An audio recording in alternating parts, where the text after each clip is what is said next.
let's go mes cocos, on y va. Donc comme d'habitude, hein, les appréciations formulées reflètent notre opinion à la date de la publication et sont susceptibles d'être révisées ultérieurement. Nous effectuons des recherches méticuleuses pour tous nos articles et recommandations, mais nous ne sommes pas responsables des erreurs ou émissions qui pourraient y figurer. Rappelez-vous que les actions sont spéculatives par nature.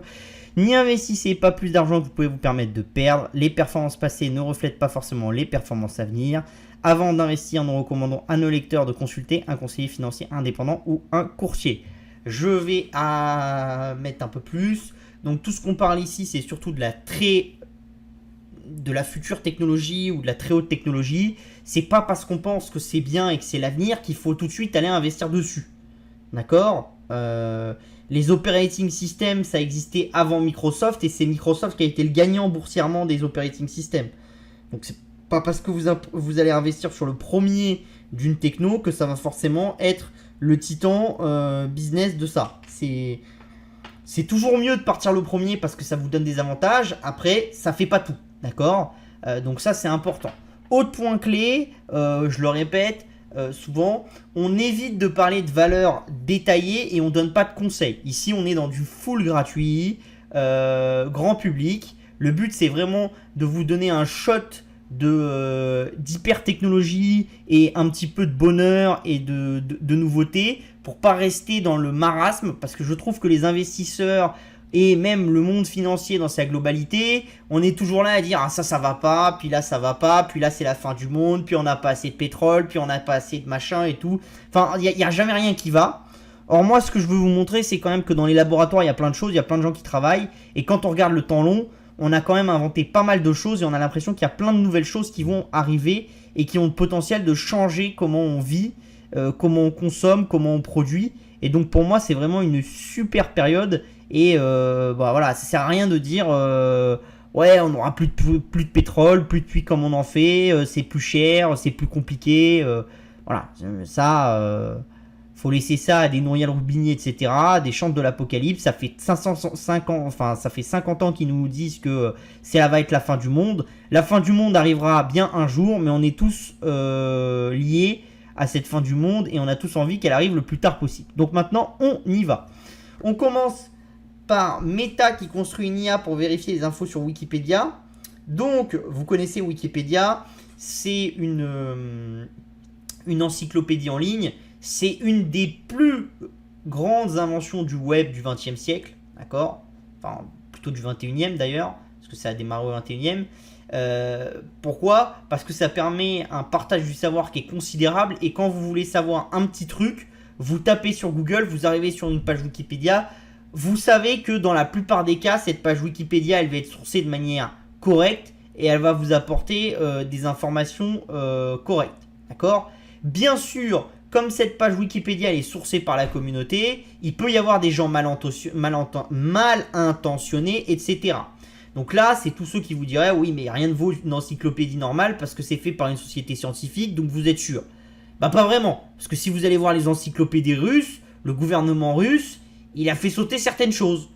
Si vous allez en Chine, c'est la même chose. Donc au final, c'est pas parce que quelque chose est contrôlé par un gouvernement qu'il va forcément être de meilleure qualité. C'est pas forcément qu'il va être de moins bonne qualité non plus. Mais globalement, il y a des risques dans les deux cas. Et on va dire que le mieux, c'est de croiser les informations pour essayer d'avoir une information la plus solide possible et ne pas se faire avoir. D'accord ? Donc, chez Wikipédia, qu'est-ce qui pose problème ? Ce qui pose problème, c'est que pour qu'une information soit publiée sur Wikipédia, il faut qu'il y ait des gens qui la publient, qu'il y ait des gens qui la confirment, etc. Et tout ça, ça passe à travers des sources croisées, etc. et des trucs qu'on construit les uns sur les autres. D'accord ? La problématique, c'est que des fois, il y a des fausses sources. D'accord ? Vous créez un site web, voilà, vous allez créer une source, mais en fait, c'est pas vraiment une vraie source parce que tout est faux dans l'article. Mais vous avez sourcé avec beaucoup d'articles différents sur beaucoup de sites différents que vous avez créés vous-même et vous faites croire à Wikipédia qu'il existe vraiment la chose. Et en plus, vous avez un autre problème chez Wikipédia, c'est qu'en fait, Wikipédia considère que la masse a souvent raison. Donc en fait, quand vous êtes beaucoup de personnes à aller sur Wikipédia et à dire tel article, il doit dire ça, et c'est ça la vérité, et c'est ça qui se passe, etc. Bah, suivant comment vous le faites et suivant comment vous êtes organisé, vous pouvez influer un petit peu sur la ligne éditoriale de Wikipédia. Ça se fait, d'accord? C'est léger, d'accord? C'est pas du tout comme sur Facebook, etc. Mais ça se fait. Et ça peut poser des gros problèmes. D'accord? Donc, ce qu'il faut comprendre, c'est que le but, c'est quoi? Le but de Meta, c'est d'aller analyser toutes ces sources, d'accord? Et d'essayer de définir la qualité de ces sources et l'exactitude de ces sources, d'accord? Donc pour ça, il faut être capable de plein de choses, d'accord? Si on était avec une IA du futur, elle serait capable de comprendre l'article, de comprendre le sujet sur lequel dont on parle, et de dire, bah oui, en physique on fait ça, donc ce qui est dit dans le texte là ça m'a l'air plutôt juste, là en plus ça renvoie sur un article de Nature, donc ça c'est de qualité, etc. Bon, la vérité c'est que l'IA de Facebook et de Meta ne va pas comprendre le texte. Elle va se concentrer absolument avant tout sur est-ce que les blocs mathématiques sont justes. Est-ce que les blocs de texte ont l'air justes? Et encore, ça a l'air un peu compliqué. Mais surtout, elle va se concentrer sur la qualité des sources. Et sur le langage, elle va le faire à travers ce qu'on appelle du langage naturel, etc. Et elle va travailler avec des algorithmes. Donc ce qu'il faut comprendre, c'est quoi? C'est que comme je vous l'ai dit, on peut faire beaucoup de choses. Il y a quelques temps, il y avait une chinoise qui avait écrit n'importe quoi sur Wikipédia pendant des années.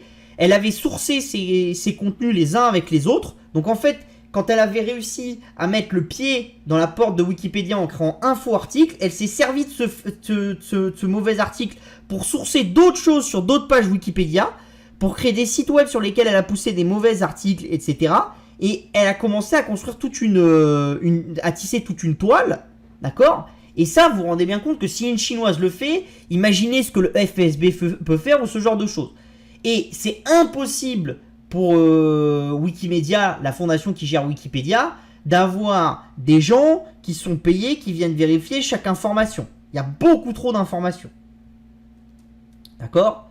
Donc en l'occurrence, c'était le romancier chinois Yifan qui avait découvert ça. Voilà, parce qu'il y avait eu plein d'histoires. Donc si vous voulez, vous pouvez aller sur le slide. Hein, il vous est donné en vous inscrivant au mail sur Opportunité Techno.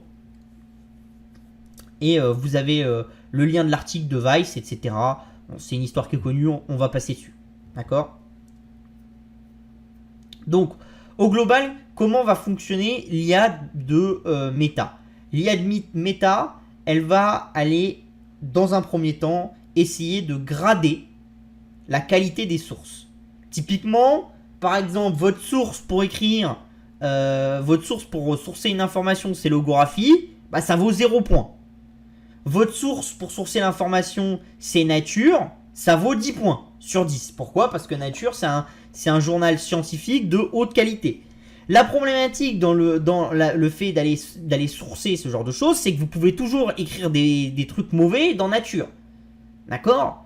Donc il faut aussi être capable de qualifier plus ou moins les auteurs de l'article. Ou de voir si l'article il a été review. Donc quand il a été review, c'est-à-dire qu'il a été revu par les pairs du domaine. Et par combien de pairs du domaine il a été revu? Est-ce qu'il porte à débat ou non? Ce genre de choses, pour lui donner un score. Alors ça, c'est assez compliqué. Pourquoi? Parce que là, vous rentrez dans quelque chose déjà de très complexe d'un point de vue informatique, parce qu'il y a beaucoup de données qui vont rentrer en collision, et de très complexe aussi d'un point de vue moral, qui vous êtes pour juger que tel journal est mieux que tel autre? C'est un petit peu compliqué. Bon, mais vous vous doutez bien que quand même, normalement, Le Monde publie des meilleures informations que le Gorafi ou que François. C'est en gros comme ça. Donc pour résoudre ce problème, ce que Meta va faire, c'est que Meta a décidé de mettre en libre accès l'outil, d'accord, et le code de l'outil, d'accord. Je vous montrerai après comment y accéder. Comme c'est pas un partenariat avec la fondation Wikimedia, mais c'est quelque chose qui est fait en plus par Meta, ce qu'il faut faire, c'est charger la page, en l'occurrence Wikipédia, et ça va vous dire, ah bah là ça me paraît juste, ça me paraît pas juste, etc. Ça va vous donner des infos en plus de la page Wikimedia, et ça va vous aider. L'avantage de laisser le code en open source, c'est que du coup les gens peuvent vérifier comment le système va grader, et ils peuvent dire, non mais attendez, par exemple le système de Meta il grade de manière très mauvaise tel journal, alors que c'est un journal de qualité. Il grade de manière très bonne tel journal, alors que c'est un journal qui écrit des fois des mauvaises choses, etc. Donc ça, c'est des choses qui sont assez intéressantes. D'accord? Et qu'il va falloir suivre. Et pourquoi après, il va falloir les suivre? Bah déjà parce que ça vous montre la force de Meta, et parce que si vous faites ça, si Meta fait ça, c'est pas que pour faire plaisir à Wikimedia et que pour être gentil, d'accord? C'est parce qu'il y a du sens derrière. Et le sens, c'est qu'après, avec ces données et ces qualités et cette intelligence que va avoir Meta, Meta va être capable de dire, écoutez, là les gens publient des trucs qui sont scientifiquement pas prouvés ou qui sont scientifiquement faux, et du coup l'algorithme dans Instagram, dans Facebook et tout ça pourra dire, je vais downgrader la qualité de ce post là parce que ce qui est écrit dessus c'est faux, d'accord? Et ce qu'on reproche à Facebook, c'est quand les gens pensent que quelque chose est vrai, même si c'est faux, ils vont tellement tous cliquer que l'algorithme va comprendre qu'ils aiment le contenu et va leur pousser de plus en plus de contenu là-dessus. C'est ce qui fait que Facebook a privilégié certaines sectes, ce genre de choses, d'accord? Parce qu'on privilégie ce que les gens aiment. Et ça c'est normal, les gens ont tendance à aimer ce qui est simple. Le cerveau, il est très binaire. C'est-à-dire tous ceux qui vous disent « Oui, mais quand même, notre cerveau, il est complexe, etc. » Non, c'est faux. Le cerveau humain, quand vous regardez les études, il est vraiment très grégaire. Plus c'est simple, plus il va aimer. Plus c'est complexe, moins il va aimer. D'accord? Donc, quand vous êtes sur Facebook et que Facebook vous auto-alimente dans un contenu qui va vous dire « Bah, t'as raison, c'est très simple, c'est comme ça que ça se passe et tout ça », plus votre cerveau il va aimer. Et vous allez avoir beaucoup de mal à remettre en doute les informations qu'on vous transmet. Donc c'est aussi ça qu'essaye de faire Meta à l'heure actuelle, c'est fiabiliser sa plateforme. Et ça c'est quelque chose d'intéressant parce que ce qu'on reproche beaucoup à Facebook, c'est de ne pas fiabiliser sa plateforme. Ce qui fait qu'il y a un débat sur la plateforme. Et c'est un vrai mode. Pourquoi? Parce que le jour où Facebook aura fiabilisé sa plateforme et aura été capable de travailler sur des quantités de données gigantesques et de dire ça c'est plus ou moins vrai, ça c'est plus ou moins faux. Alors après, il ne faut pas que ça devienne dictatorial non plus. C'est-à-dire, il n'y a pas de vérité absolue. Donc il faut que ça soit... voilà, c'est ça qui est compliqué pour Facebook. C'est-à-dire, il faut contrôler mais sans surcontrôler. Il ne faut pas tomber dans la méthode chinoise. C'est entre les deux qu'il faut être. Et ça, c'est très compliqué. Ça demande sûrement à ce que le législateur fasse des choses, etc. Mais c'est très compliqué. Par contre, ce qui est intéressant pour Facebook, c'est que plus ils vont être capables de le faire, plus ça va être dur pour des acteurs comme Twitter, comme Snapchat, etc. de faire la même chose, plus ça va devenir un mode. Pourquoi? Parce que les gens vont savoir que cette plateforme-là, elle est contrôlée, il y a moins de problèmes, etc. Et les pouvoirs publics aussi. D'accord? Et quand il y a beaucoup de scandales sur une plateforme, ça a tendance à profiter à la plateforme au début, mais au long terme, ça l'érode un petit peu, d'accord? Donc ça, c'est quelque chose qui est quand même assez intéressant à voir en vision. Donc la manière dont fonctionne ces sites, donc je vous l'ai mis là, c'est vérifier.siteeditor.com et ça vous permet de comprendre, voilà, et de comprendre les articles, etc. Ça vous permet aussi de comprendre la puissance de l'IA de Facebook. Et donc ça, c'est vraiment quelque chose de colossal. Parce que, oubliez pas que sur Wikimedia, il y a plus de 63 millions d'articles. Donc ça commence à faire beaucoup de savoir. Être capable de scroller tout ce savoir-là, de le noter, etc. C'est vraiment quelque chose de considérable. Les gens s'en rendent pas compte. Mais ce que Facebook est en train de faire dans l'organisation du savoir, dans l'organisation de la détection de quoi correspond à quoi, quelle photo correspond à un éléphant, quel texte correspond à machin, qu'est-ce que ça c'est de l'anglais, ça c'est de l'espagnol, ça c'est de l'espagnol mais je peux le traduire en anglais, etc. Tout ce qui est en train de faire Meta là-dessus sur l'écrit et sur les images, c'est considérable. C'est du même ordre que ce que Google a fait avec l'information et l'indexation du savoir dans les années 2000. Donc c'est vraiment très important. Et les gens le sous-estiment beaucoup dans le business de Facebook de demain. Et d'ailleurs, si Meta met autant d'argent sur la table sur le sujet, c'est bien parce qu'ils savent que c'est vraiment une clé du web de demain.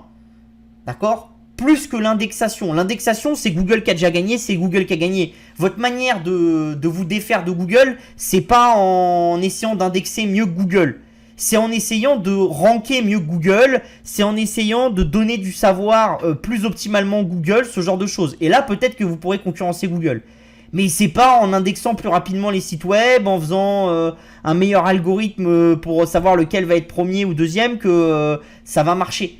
C'est difficile de battre Google à ce propre jeu. Par contre, savoir quels sont les sites que vous jugez sérieux, etc. et que vous voulez faire remonter dans le navigateur et tout, ça c'est des choses qui sont intéressantes et qui peuvent faire une vraie différence à long terme pour Meta.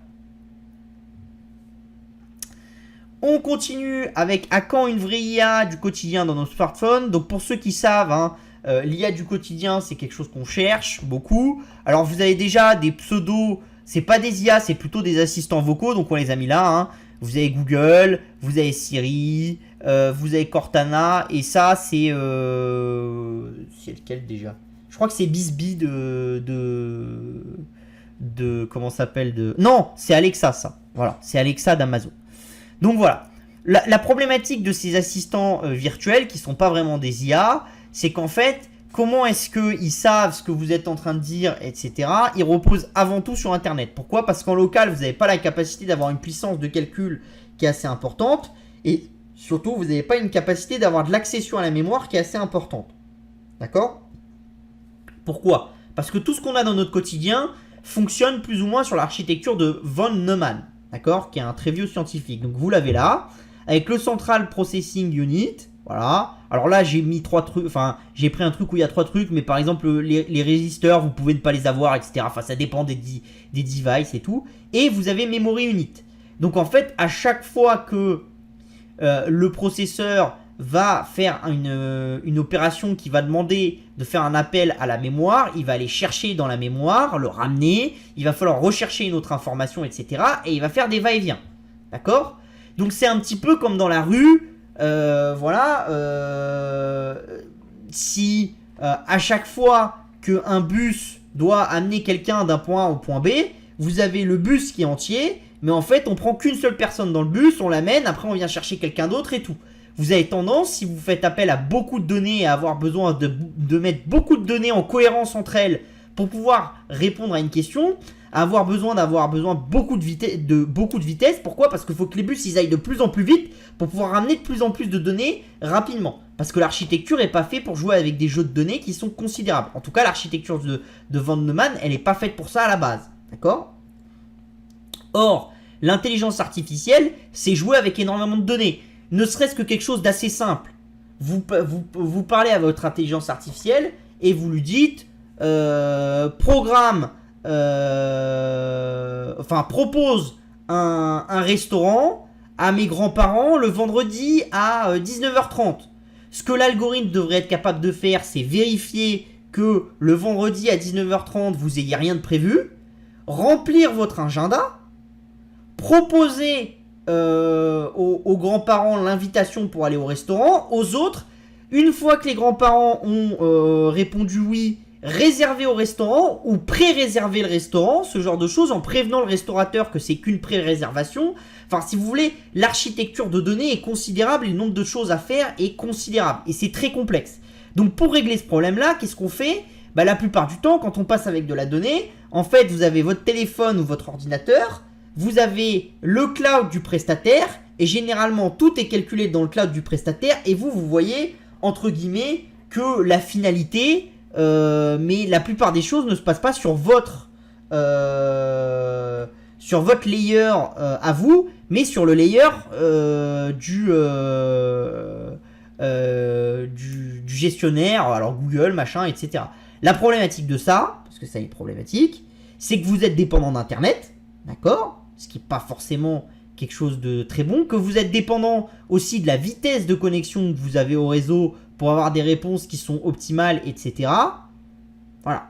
Et que ça nécessite de faire beaucoup d'allers-retours dans tous les sens pour mettre en cohérence l'information.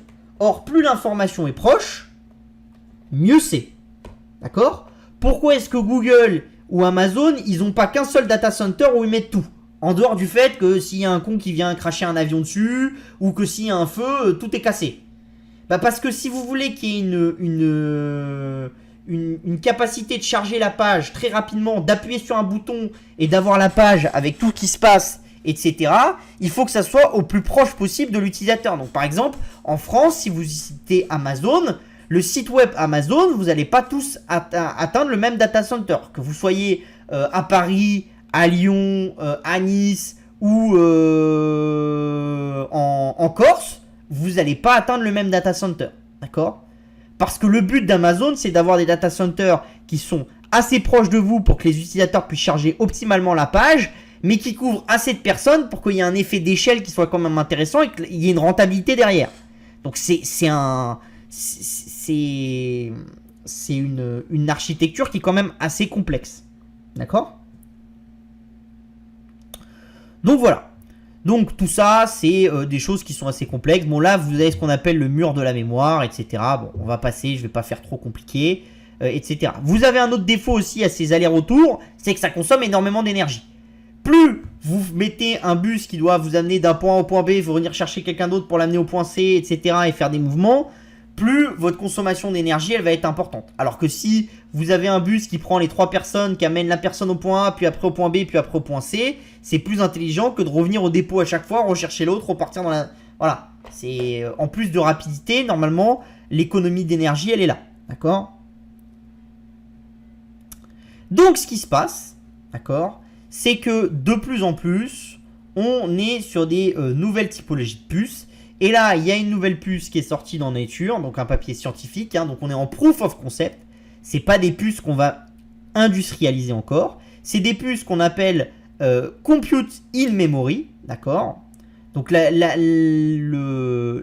de ces puces-là, c'est que la capacité de traiter l'information et de stocker l'information est au même endroit, d'accord. Donc ça permet de réduire les délais, etc., et d'avoir beaucoup d'avantages, d'accord. Donc les avantages numéro 1, bah, vous avez moins de temps. L'avantage numéro 2, vous consommez moins d'énergie, etc., d'accord. Donc il faut savoir que là, ils ont exécuté en conditions réelles. Donc c'est pas un papier où ils ont une idée, où ils vous disent ça va se passer comme ça, mais on n'a pas testé, d'accord. Ça a été fait en conditions réelles, d'accord. Mais il y a d'autres problèmes. Par exemple, dans les compute in memory, dans les puces qui sont sur cette architecture-là, il y a un gros défaut, c'est que ces puces-là ont souvent beaucoup de mal à s'adapter à une multitude de process. C'est-à-dire si vous avez une puce qui est sur le compute in memory, eh ben, elle va être par exemple très bonne pour la reconnaissance d'images, mais pas très bonne pour la perception de la voix. Or, la problématique que vous avez, c'est que vous ne pouvez pas vous amuser à empiler des puces pour chaque problématique dans un smartphone ou même dans un PC. C'est pas possible. Donc il faut créer des puces qui aient la capacité de traiter toutes les informations entre elles. Et c'est là que vient un nouveau domaine. Ça s'appelle le hardware neuromorphique, d'accord, qui est sûrement l'avenir. Alors, qu'est-ce que ça d'intelligent? Comme beaucoup de choses, d'accord, il suffit de regarder ce que fait la nature et d'essayer de le copier. Et bien le hardware neuromorphique, c'est la même chose. C'est-à-dire, l'idée, c'est de prendre la manière dont fonctionne le cerveau des humains et de se dire, si on arrive à le recopier dans une puce avec une multitude de choses et dans notre cerveau, on a des parties du cerveau qui servent à parler, d'autres à écouter, etc. Mais tout se met en mouvement ensemble et tout est dans un seul, en gros, une seule grande puce. D'accord ? Et donc l'intérêt ici, c'est d'essayer de faire ça à travers, donc dans l'étude qu'ils appellent la NeurRAM, d'accord ?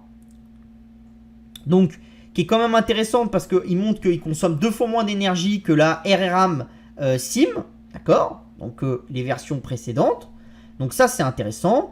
Et il construit ça sur la manière de faire d'un cerveau, etc. Le point fort de l'étude et de cette puce-là, même si on est au tout début, c'est quelque chose d'assez intéressant. C'est qu'il y a de la polyvalence dans cette puce. Et ça, c'est vraiment clé. Si on veut un jour qu'il y ait des objets du quotidien qui soient le plus intelligents possible et qu'il y ait une intelligence, entre guillemets, multiple, il va falloir ce genre de puce. L'intelligence qu'on donne aux objets maintenant, vous le voyez par exemple très bien dans l'IoT. Dans l'IoT, c'est un objet répond à une problématique. D'accord? Donc vous devez multiplier les objets. Mais un objet, une problématique. Un objet, une puce qui fait une problématique. La qualité de l'air, la qualité de l'eau, le machin, est-ce qu'il y a une fuite, etc. Mais vous n'avez pas un objet qui peut faire une multitude de choses. Là, avec ce genre de puce, on pourrait aller beaucoup plus là-dessus. Souvent aussi, la problématique sur les puces CIM, c'est que des fois, on a soit la puissance de calcul qui est bonne, soit la vitesse, d'accord, soit la consommation électrique. Mais généralement, on n'arrive pas à avoir les trois. Au mieux, on arrive à avoir les deux. Ce qui est intéressant dans cette étude, c'est qu'ils ont montré qu'ils étaient capables d'avoir les trois choses à la fois. Donc, ils ont une puce qui est beaucoup plus polyvalente et donc qui peut faire une multitude de tâches, qui va plus vite, qui consomme moins d'énergie, d'accord, et qui fait plus de calculs. C'est super, super intéressant. Par contre, ils ont toujours un problème, ils n'ont pas réussi à les miniaturiser. Et donc leur puce, elle est plus grande que ça. Mon téléphone. Donc c'est sûr que si votre puce elle est plus grande que le téléphone, c'est pas demain qu'on va la mettre dans le téléphone. Mais attention, il ne faut pas sous-estimer les avancées qu'on fait en hardware neuromorphique. Parce que déjà je pense que tous ceux qui s'imaginent que la loi de Moore, elle est morte, ça fait des années et des années que j'en entends, et plus ça avance, plus j'ai l'impression que dans les puces, on est reparti sur un nouveau cycle où c'est vrai qu'entre 2015 et 2020, même un peu avant, plutôt entre 2013 et 2017-18, on avait quand même vraiment l'impression que on était la voiture au bout du souffle et on arrivait à répondre encore à la loi de Moore, mais on crachait pour essayer d'y arriver, on réduisait la taille, on machinait, enfin, on faisait des bidouillages, mais on avait l'impression d'arriver au bout. Là, on a l'impression que en matière de puces, on s'ouvre énormément de nouvelles portes avec des nouvelles méthodes de designer des puces, et c'est vraiment des très grandes nouvelles dont on vous parle pas, hein, parce que c'est plus facile de vous dire qu'il n'y a rien qui va, etc. Mais par exemple, c'est pareil, une puce neuromorphique, qu'est-ce que ça aurait d'intéressant? C'est-à-dire que tout ce que vous appelez le smart grid, à l'heure actuelle, c'est compliqué, c'est pas si smart que ça, hein. C'est ni plus ni moins que des empilements d'algorithmes plus ou moins intelligents avec des puces qui les exécutent, mais mettre en cohérence différentes choses, ce que vous faites, etc., c'est pas si simple. Gérer à la place de la personne, c'est pas si simple non plus. Vous voyez, il y a plein de choses qu'il faut essayer de comprendre, etc. Et là, c'est la même chose. Ces puces neuromorphiques, ça pourrait avoir un intérêt extrêmement important pour optimiser, déjà parce qu'elles sont plus efficaces pour la même puissance énergétique, enfin pour la même puissance de calcul produite que nos puces actuelles. Donc forcément, on est gagnant en énergie dépensée par calcul effectué. Mais on a aussi autre chose, c'est que le fait d'avoir cette intelligence, alors c'est pas vraiment une intelligence, mais cette capacité d'être multitâche peut avoir beaucoup d'intérêt pour donner un cerveau au bâtiment, pour les rendre plus intelligents, pour savoir quand est-ce qu'il faut fermer les fenêtres automatiquement, quand est-ce qu'il faut les ouvrir, est-ce que c'est intéressant, est-ce que l'énergie qu'on va économiser elle est là, etc. Est-ce qu'il faut lever le chauffage optimalement, est-ce qu'il faut pas le faire, etc. Il y a plein de choses qui sont intéressantes. Et il y a plein de choses qui peuvent arriver. Et sur lesquelles il faut avoir une intelligence, une capacité de réflexion, et les puces actuelles l'ont pas. Donc vraiment, ça c'est vraiment l'avenir. On continue cette semaine avec une nouvelle société qui s'appelle Ligenesis, qui veut créer des organes miniatures au sein du corps humain des patients.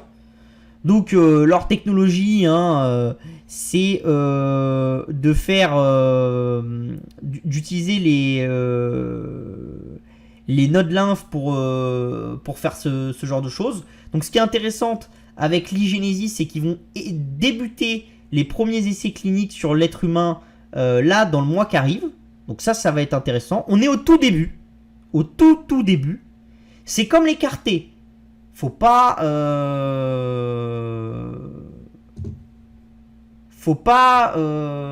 comment ça s'appelle, faut pas s'emballer, d'accord? parce que c'est pas non plus quelque chose de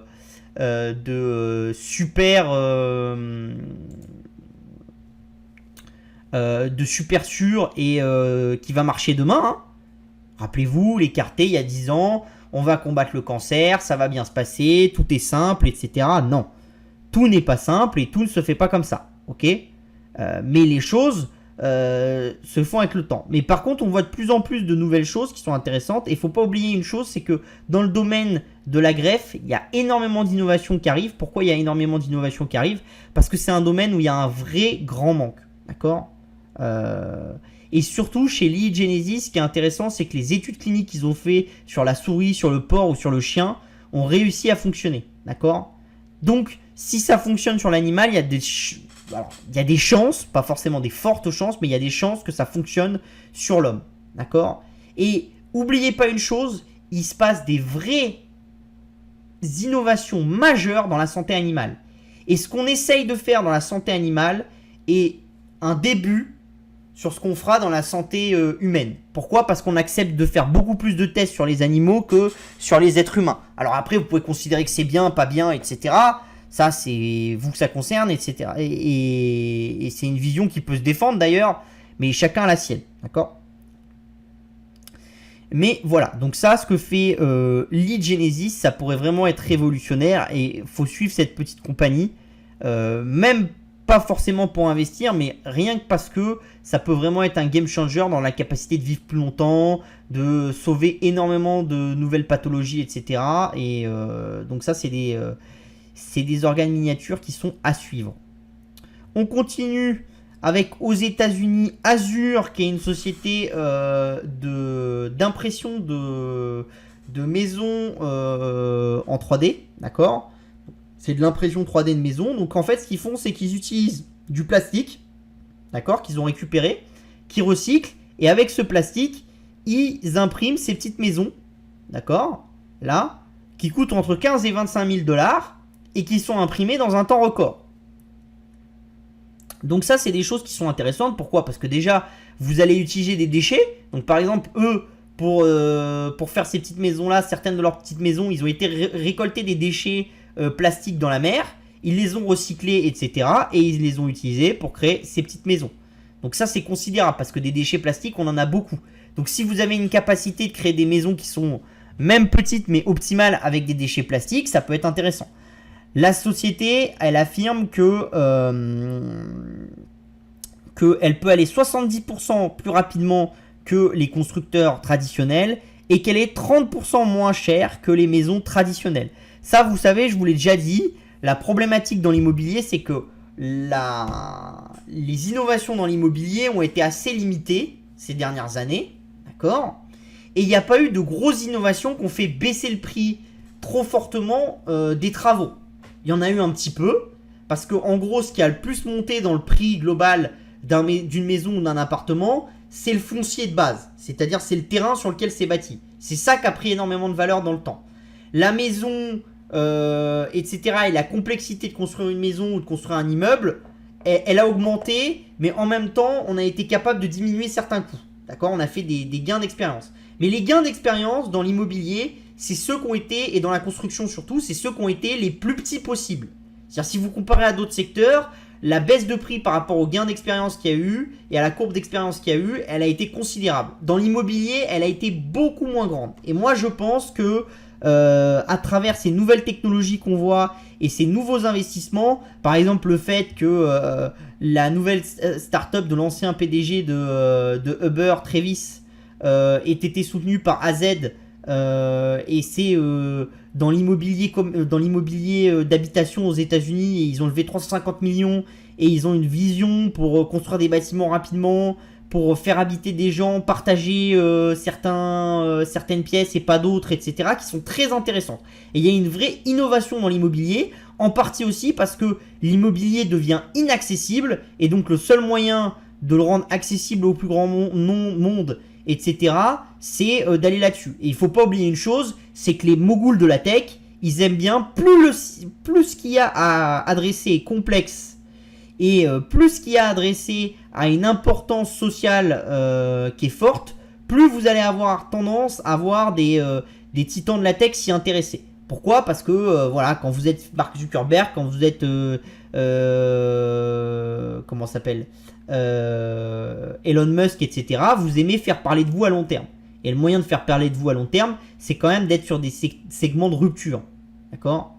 Et pour ça, il reste vraiment l'immobilier, le spatial, ce genre de choses qui font rêver et qui poussent. Maintenant, il va y avoir l'énergétique aussi, mais ça faisait déjà un peu rêver avant. Et c'est des choses qui sont assez intéressantes. On continue cette semaine avec une nouvelle très très intéressante. D'accord? Qui va voir l'ESA avoir sa réunion pour lancer le financement du projet Space Based Solar Power, d'accord, qui est poussé par Joseph Ashberg, d'accord, qui est le directeur de l'Agence spatiale européenne, d'accord. Donc ça, voilà, c'est quelqu'un qui croit beaucoup à son projet, d'accord.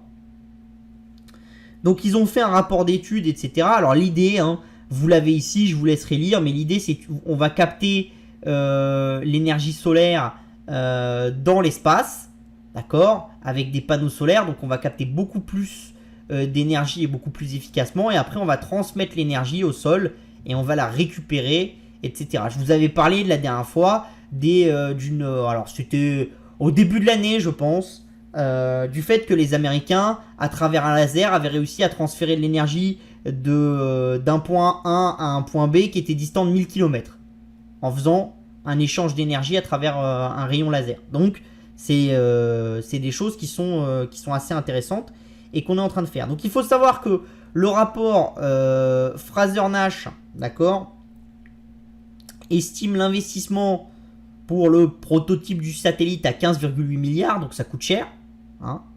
Mais dites-vous bien une chose, ça coûte toujours cher. Vous voulez faire le premier prototype de fusion de machin, ça coûte toujours cher. Mais pour vous donner un ordre d'idée, 15,8 milliards à l'heure actuelle, c'est 50 dividendes de Microsoft pour Bill Gates. Vous voyez? C'est pas non plus... c'est important, mais si vous voulez, ça vous montre à quel point certains acteurs privés ont pris une taille considérable. D'accord? Vraiment considérable. 15,8 milliards, c'est plus que ce que SpaceX a investi ces 3 dernières années, mais si vous voulez, c'est moins que ce que SpaceX va devoir mettre pour aller sur Mars. Sauf s'ils sont subventionnés par la NASA, mais s'ils ne le sont pas et qu'ils y vont en propre, et Elon Musk a déjà dit que de toute façon, s'il n'était pas subventionné, il irait tout seul, c'est qu'il pense trouver à peu près ces sommes-là. Donc c'est des choses qui sont intéressantes. D'accord? Donc le premier satellite, il devrait coûter 9,8 milliards avec un coût d'exploitation de 3,5. D'accord? Mais après, bien sûr, plus on construit des satellites, plus ça diminue. D'accord? Le deuxième, c'est 7,6 milliards avec un coût d'exploitation de 1,3 milliard, etc., etc. Ça diminue. Bon. Pour avoir des coûts d'énergie qui sont raisonnables, etc., il faut une dizaine de satellites minimum, selon le rapport. C'est-à-dire des coûts d'énergie raisonnables, c'est par rapport au coût d'énergie qu'on avait avant Covid. D'accord? Donc voilà, si vous voulez arriver à ça, il vous faut des dizaines de satellites. Là, ils le disent, 54 satellites pour arriver à quelque chose qui est correct. Ça ferait un coût qui est de 418 milliards, mais ça ferait un bénéfice qui est de 106 milliards entre les ventes d'électricité et les économies de réduction carbone, donc sur le marché du carbone et les problématiques que l'émission de carbone ferait. Donc les feux de forêt, les montées des eaux, etc., etc. Donc c'est un effort d'investissement qui est considérable, mais c'est pas non plus inenvisageable. D'accord? Vraiment. Ce qui est intéressant là-dessus, c'est que le 6 septembre, d'accord, l'ESA et l'Agence spatiale européenne, ils vont valider les premiers, ou pas valider d'ailleurs, mais ils vont faire une première réunion pour valider les premiers prototypes et les premiers fonds pour ce projet-là, avec les pays européens. Donc il va falloir voir si les pays européens valident ou pas. Mais si les pays européens valident, ça serait l'Europe qui aurait le lead sur cette technologie-là. Ça serait la première puissance qui aurait vraiment un projet qui avance dans la phase de prototypage. Sachant qu'il n'y a pas que les Européens, d'accord, il y a aussi les Japonais qui étudient cette technologie depuis 2014. Plus récemment, il y a le Royaume-Uni et la Chine qui ont lancé des réflexions là-dessus. Mais le premier qui irait avec des prototypes et qui commencerait la construction de son prototype, ça serait l'ESA, avec ce système-là. Donc ça, c'est quand même quelque chose d'intéressant. Ça vous montre que ceux qui critiquent en disant « tout se passe en Chine, tout se passe aux États-Unis », c'est archi faux. Par contre, effectivement, quand il va falloir, là, maintenant qu'on a fait la partie réflexion intellectuelle, comment est-ce qu'on peut faire, qu'on a designé les rapports, il faut mettre des sous. Et ça, c'est vrai que c'est souvent un problème à l'Europe, c'est quand il faut aligner des dizaines de milliards ou des centaines de milliards, eh ben, il n'y a plus personne. Sauf que je pense qu'à l'heure actuelle, on essaye de se défaire à long terme des problématiques énergétiques russes, etc. On essaye d'être écolo, c'est une super techno pour le devenir. Il y a peut-être 2 ou 3 technos qui peuvent nous permettre ça, d'accord, des technos de stockage, pour stocker de l'énergie verte, d'accord. Cette techno-là, pour récupérer de l'énergie du soleil efficacement, et la fusion nucléaire, d'accord. Ça fait 3 technos. Donc même si vous devez mettre, parce que encore une fois, hein, vous mettez pas 600 milliards et vous faites pas ça en un an. Hein. Non, 600 milliards, c'est des trucs, le rapport il vous dit que si vous voulez une flotte, il faut minimum 30 ans à compter du lancement du premier satellite. Tant vous dire qu'avant d'envoyer le premier satellite, on en a pour 5 ans, donc ça veut dire que c'est sur 35 ans. Donc si vous faites le calcul, si vous divisez 600 milliards sur 35 ans et que vous faites le calcul, là ça devient beaucoup plus simple. On va le faire en direct, hein, parce que de tête, je sais pas le faire. Ça doit faire quelque chose comme une vingtaine de milliards. Mais on est à combien? On est à 600... 601 milliards, c'est le bénéfice. Donc on est à 418 milliards. On va dire qu'il faut à peu près 35 ans pour tout faire. Ça fait 11,9 milliards par an. Et ça, c'est en partant du principe que vous ne vendez pas une goutte d'électricité. Or, vous allez en vendre de l'électricité si vous en produisez. Donc vous allez gagner des ronds. D'accord? Donc ça ne va pas vous coûter ça. À l'échelle de l'Europe. D'accord? Qu'est-ce que ça représente 10 milliards à l'échelle de l'Europe? Mais rien du tout. Absolument rien. Après, c'est sûr, c'est un risque. Si vous voulez faire de l'économie à la petite semaine pour être sûr que à la fin de l'année, votre budget il soit bien à l'équilibre comme les Allemands ils aiment et tout ça, on votera contre. Si les Allemands ont compris que c'était une connerie, leur vision budgétaire, et que c'était bien beau d'avoir 10 ans d'excédent, mais que si c'était pour que le jour où les Russes nous mettent un petit peu des bâtons dans les roues, perdre ses excédents en moins de 6 mois, parce que allez voir l'excédent allemand, hein, il était tout là-haut, il est passé tout là en 9 mois. Alors les génies qui ont mis 11 ans à construire leur excédent et qui l'ont perdu en 9 mois, vous voyez ce que je veux dire. Donc, il est temps d'investir et ça va vraiment être important pour l'Europe. Est-ce qu'on est capable de se transcender et de comprendre qu'il faut vraiment qu'on devienne une plateforme technologique majeure, autre que juste une plateforme technologique de recherche fondamentale, mais vraiment une plateforme technologique comme le sont les Japonais, les Chinois et les Américains et un petit peu les Anglais, avec une vraie vision de on passe de la recherche fondamentale au prototypage et après à l'industrialisation. Et pour ça, ça demande beaucoup d'argent. Parce qu'avoir des gens qui réfléchissent dans des universités, ça coûte au final pas si cher que ça. Par contre, quand vous voulez faire du prototypage, plus après de la mise en échelle, faut des usines, faut des gens, ça coûte des ronds. Par contre, celui qui arrive à avoir l'usine qui marche et tout ça, ça fait des centaines de milliers d'emplois, etc. Et ça bâtit des filières colossales. Donc ça, c'est intéressant.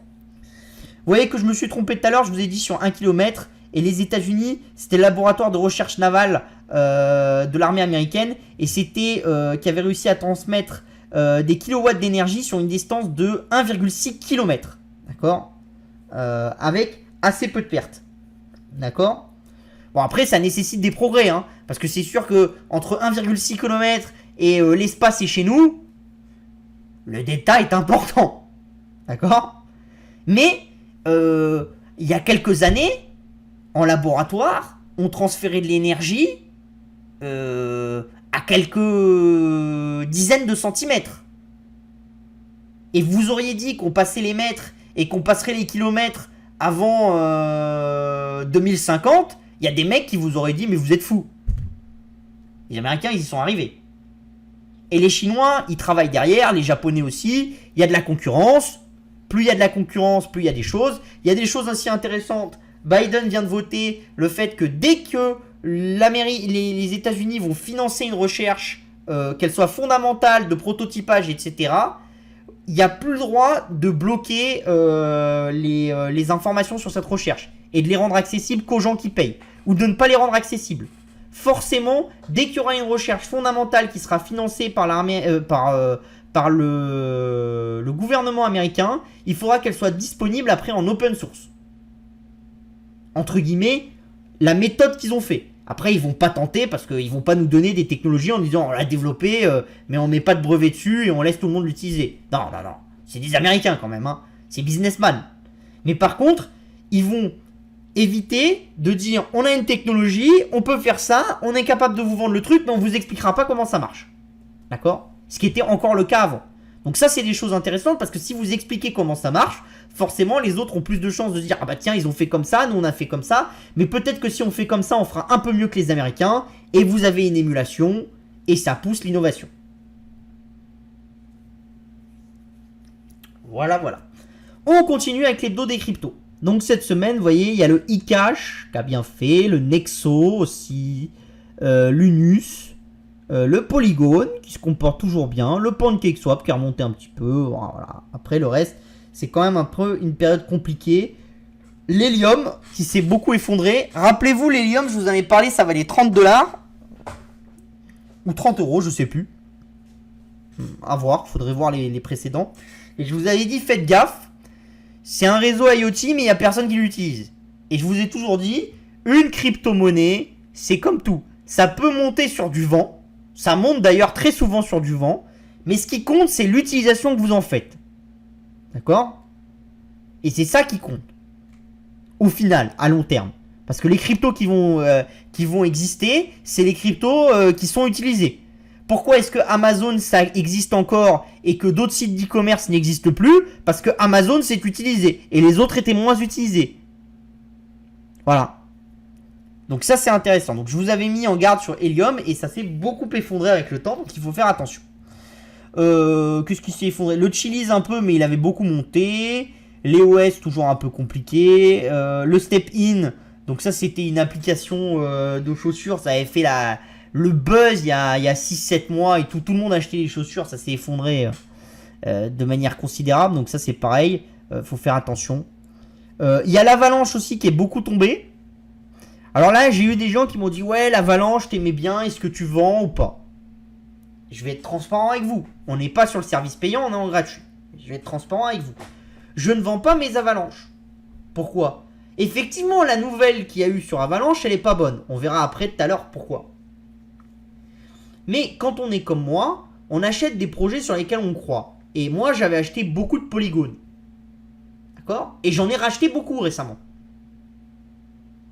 Tout le monde m'a dit, oui, bah c'est un bon layer d'Ethereum, etc. Mais quand même, pourquoi est-ce que tu en achètes et tout? Je dis parce que je sais pas ce qu'il va gagner à la fin. Je sais pas du tout ce qu'il va gagner. Je sais pas si c'est Polygon, si c'est Avalanche, si c'est un autre, si c'est quelqu'un qui n'est pas encore arrivé, etc.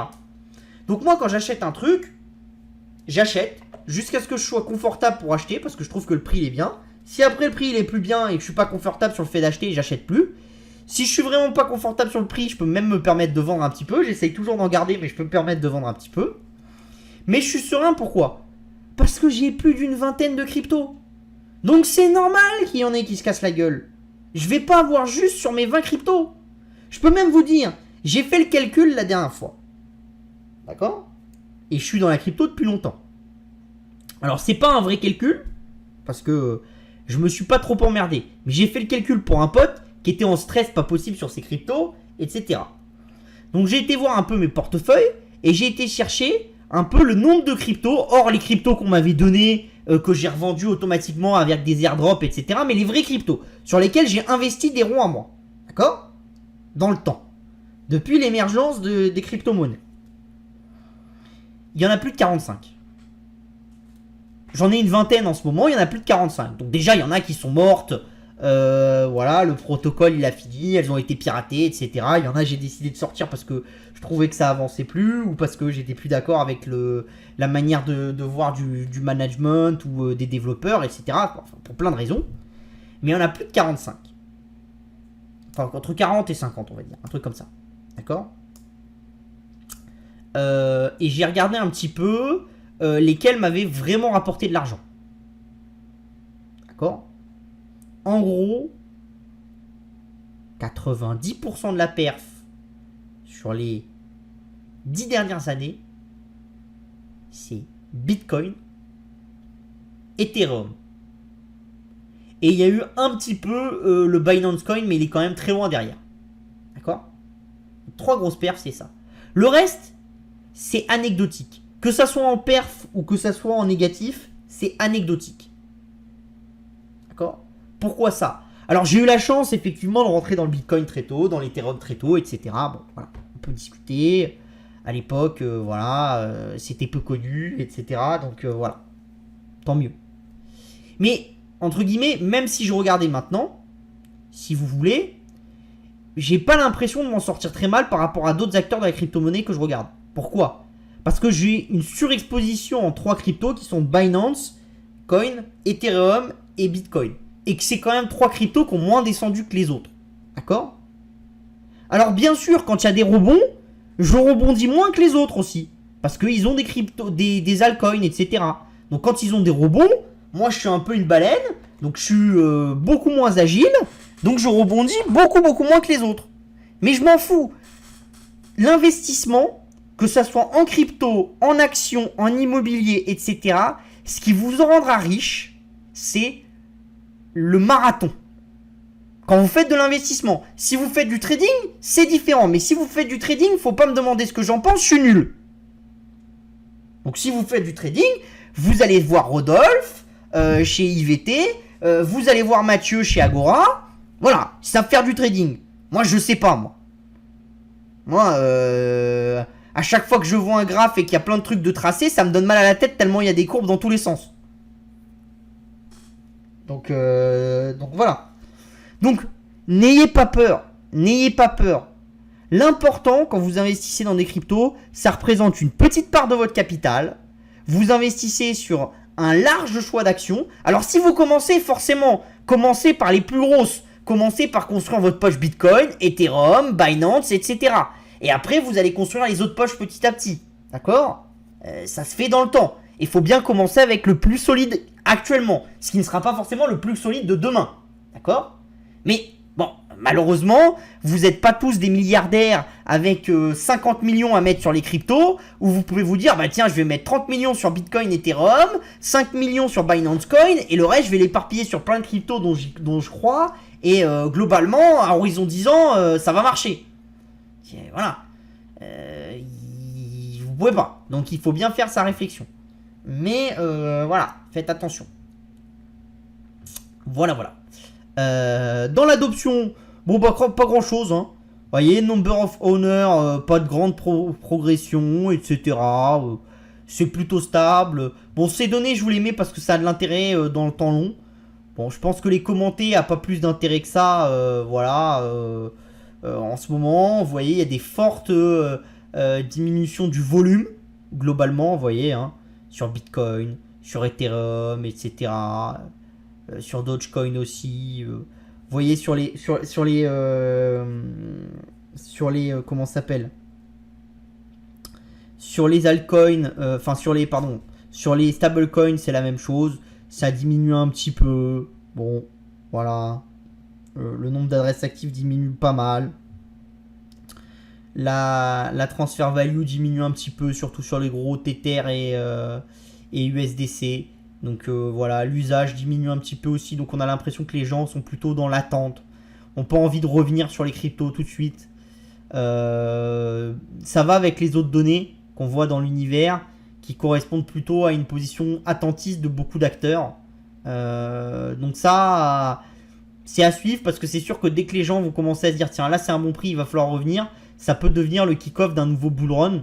Après, est-ce que ça va être demain, après-demain, dans 6 mois? Est-ce qu'entre temps, le Bitcoin il va aller à 10 000, à 7 000, à 15 000? Ou est-ce qu'il aura fait un point bas à 20 000? Je pense que très intelligent celui qui peut le dire. En tout cas, moi je peux pas. Donc voilà. On continue avec le plus dur qui commence pour Ethereum. Avec une mise à jour qui va commencer à partir du 6 septembre. Donc demain. Hein. Enfin demain. Façon de parler. Et vous voyez, The Merge c'est comme ça. À l'heure actuelle, on a deux chaînes. La chaîne Proof of Work. D'accord. Donc l'execution layer. Et le consensus layer. La chaîne Proof of Stake. Qui est la Beacon Chain, et les deux chaînes sont en parallèle. Et ce qui va se passer avec la merge, c'est qu'on va incorporer la chaîne du Beacon dans la chaîne de base, et on va merge les deux. D'accord? Donc ça va être quelque chose de très, très, très intéressant. Et plus le temps va passer, plus les transactions seront sécurisées par le Proof of Stake, et non par le Proof of Work. Pour rappel, le Proof of Stake, c'est que vous déléguez vos cryptos à quelqu'un, et ça sécurise le réseau, voilà. Et le Proof of Work, c'est les mineurs qui minent et qui obtiennent des blocs et qui valident la chaîne comme ça au fur et à mesure.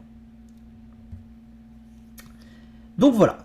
Le merge, il va avoir lieu au bloc 14 480... non, pardon. 144 896. Je me disais bien que 14 000, ça faisait peu.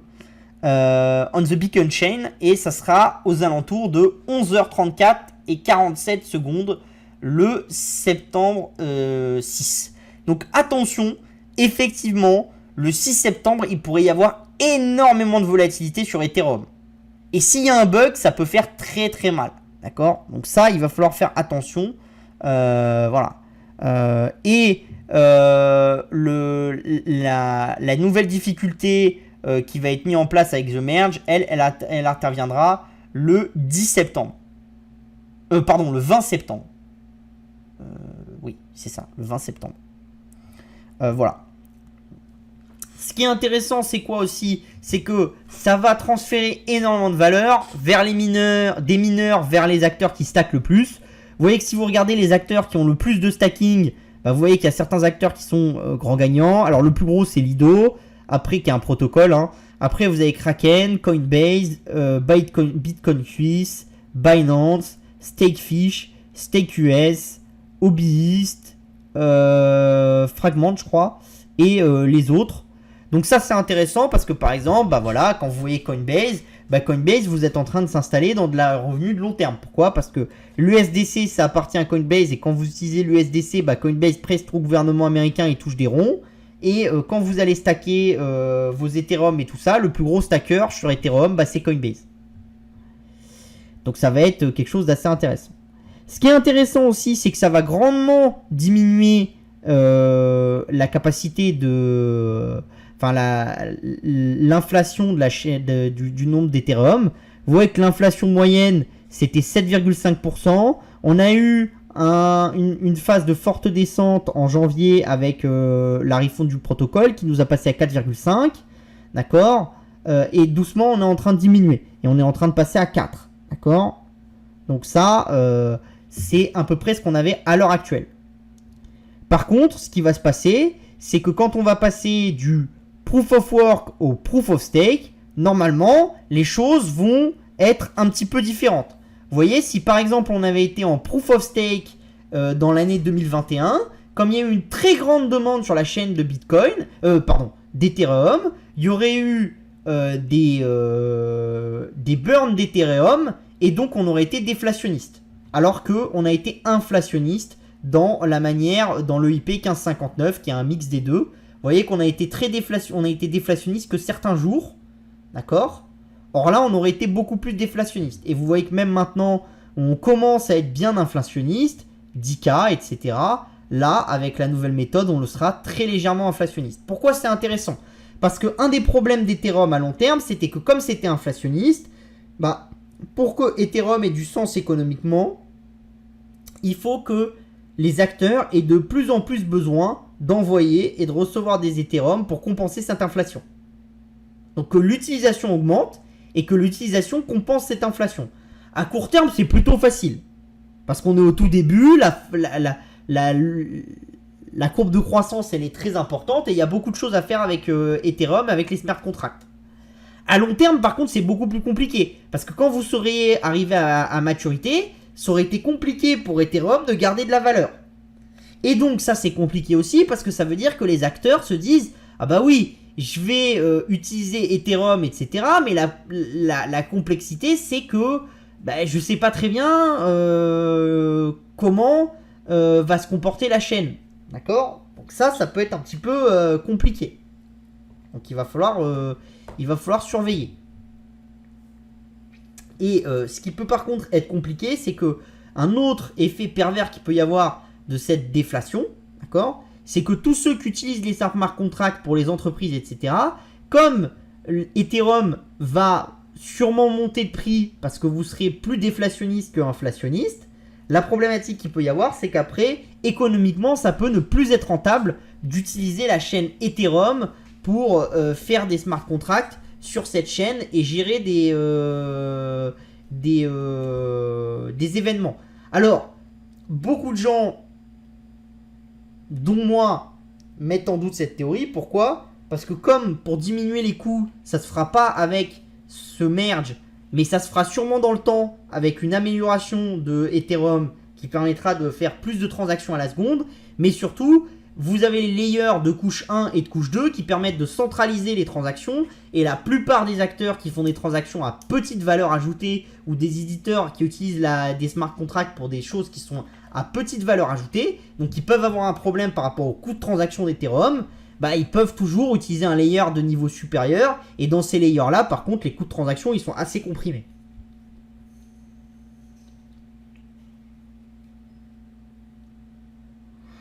On continue avec Avalanche, une fake news. Donc, pour Avalanche, vous avez le démenti du CEO d'Avalanche Lab, hein. Donc, Emin Gun Zirer, d'accord. J'ai mis son truc Twitter. Donc, il y a un site qui s'appelle CryptoLeak qui a sorti une information. Donc, le cœur du sujet, il est à peu près simple.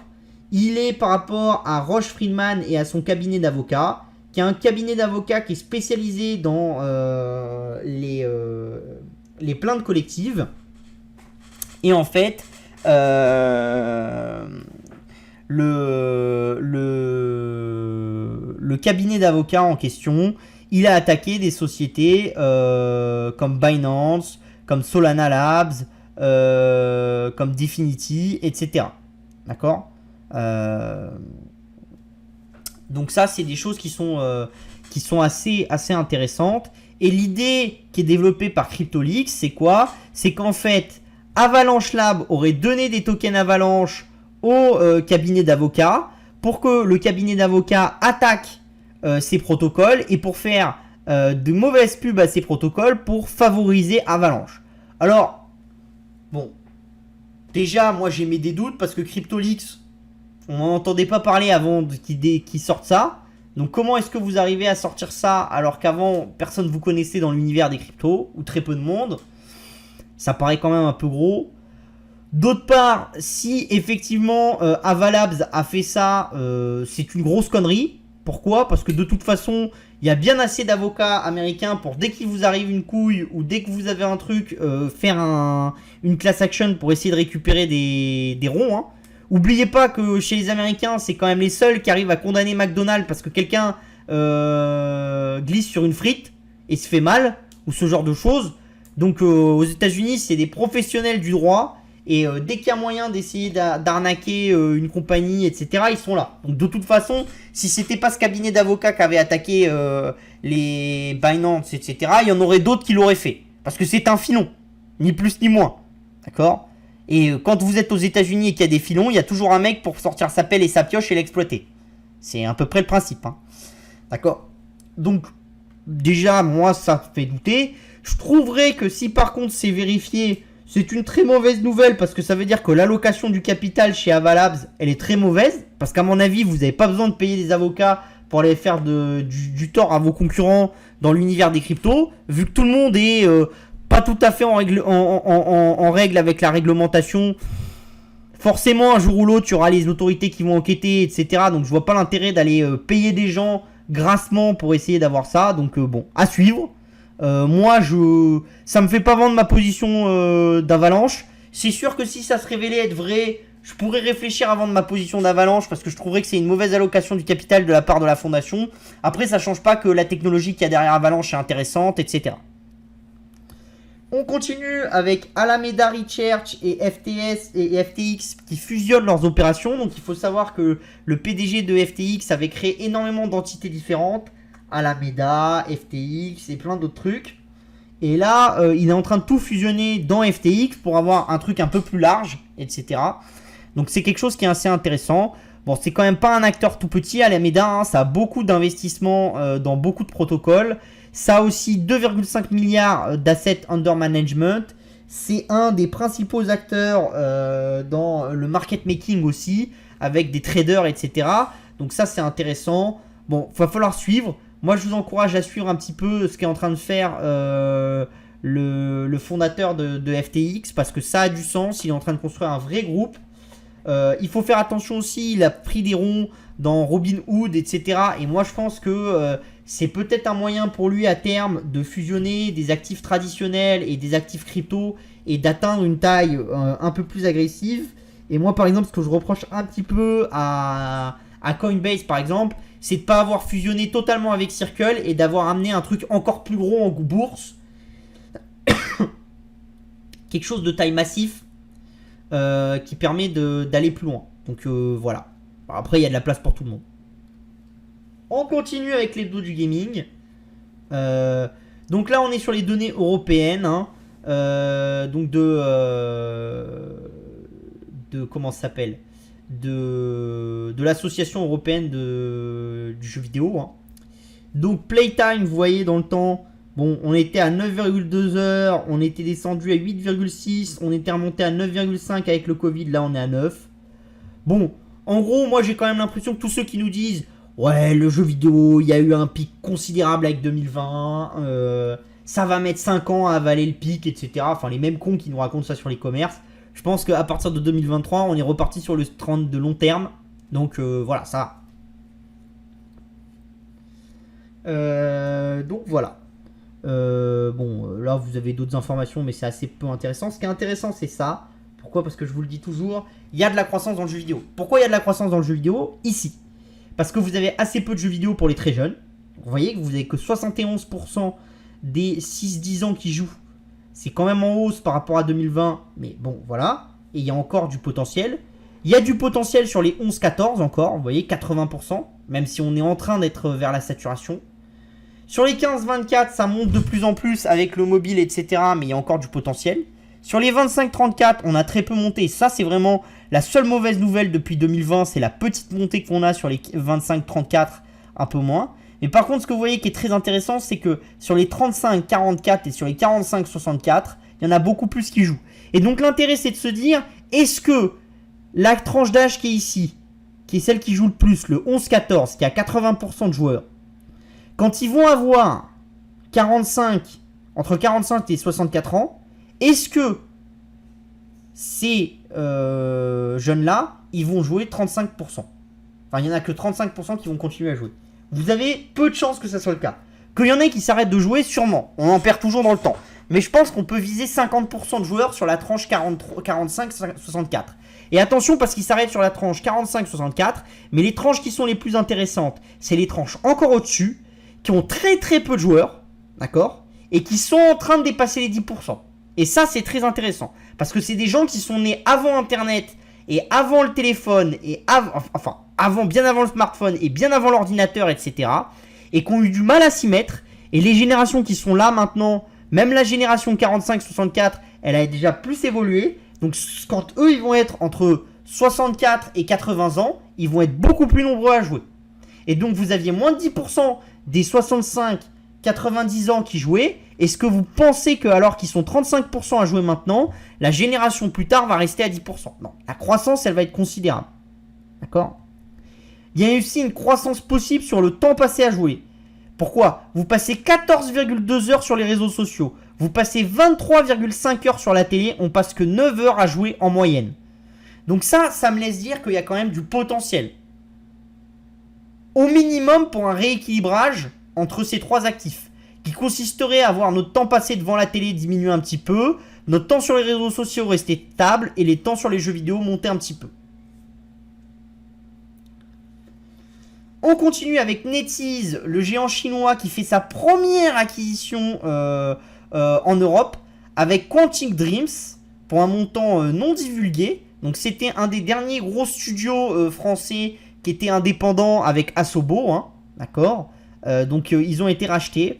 NetEase avait déjà pris une participation minoritaire en 2019. Là, NetEase a fait une proposition pour acheter entièrement le capital de Quantic Dreams, qui va sortir un nouveau jeu vidéo. L'idée pour NetEase et pour Quantic Dreams, c'est que NetEase a envie de sortir de Chine et de Corée, etc. et de s'occidentaliser comme l'a fait Tencent.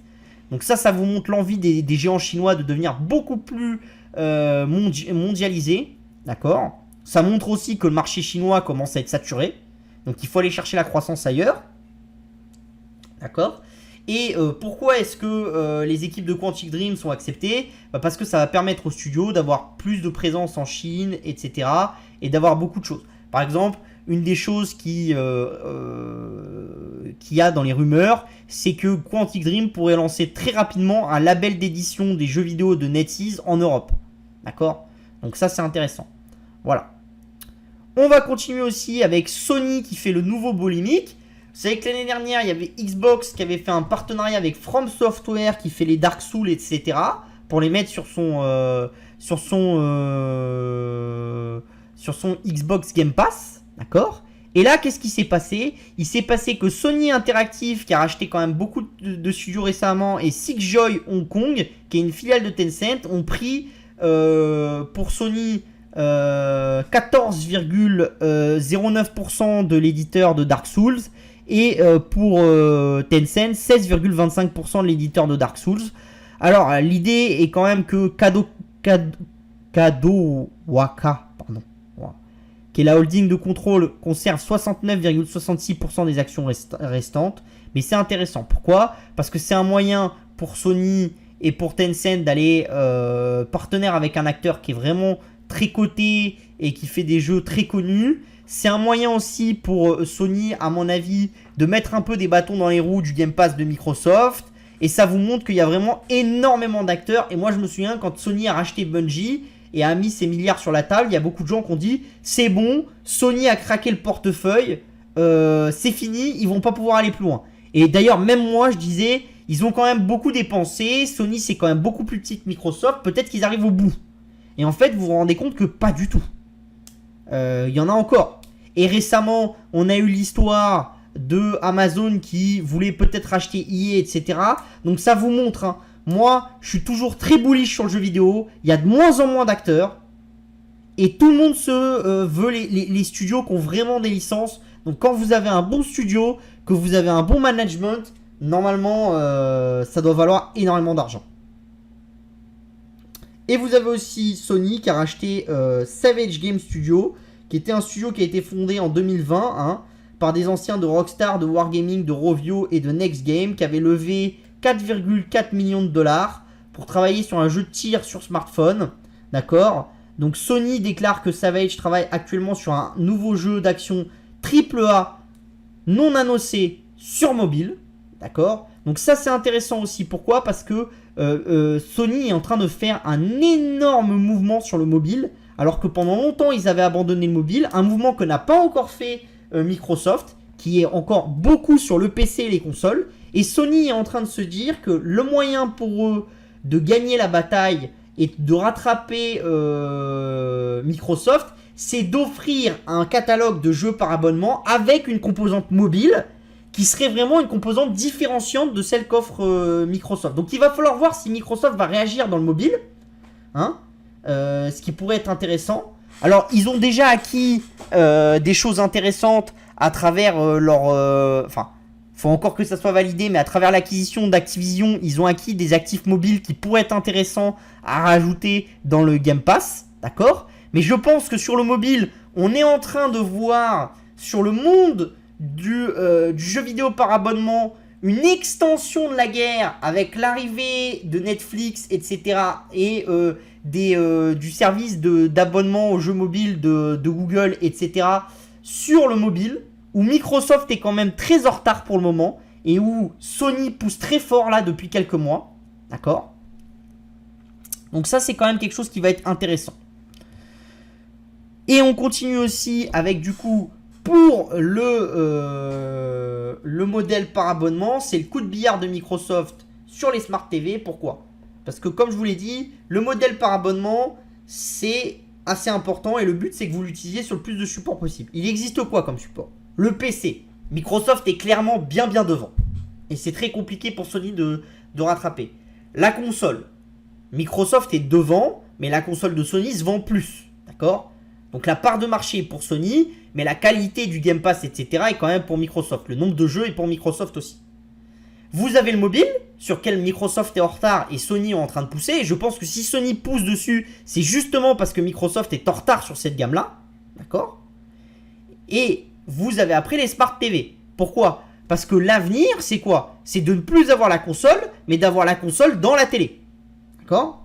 Et donc, récemment, ce qui s'est passé, c'est que Xbox a fait un partenariat avec Samsung pour apporter des jeux qui sont avant tout des jeux consoles et des jeux mobiles, ce qui est du coup intéressant, en cloud gaming sur les Smart TV de Samsung. Pourquoi c'est intéressant? Parce que Samsung ne veut pas lancer son propre système de jeu et donc ça peut être intéressant parce que Sony fait aussi des téléphones et un moyen pour Samsung de contrecarrer Google, Apple et Sony, c'est de partenaire avec Microsoft, de pousser le Game Pass et de dire, moi au final, je me suis mis avec un acteur, j'ai pas lancé mon service tout seul, je lui donne l'accès à tous les téléphones Android que je vends, etc. et je pousse le service dessus.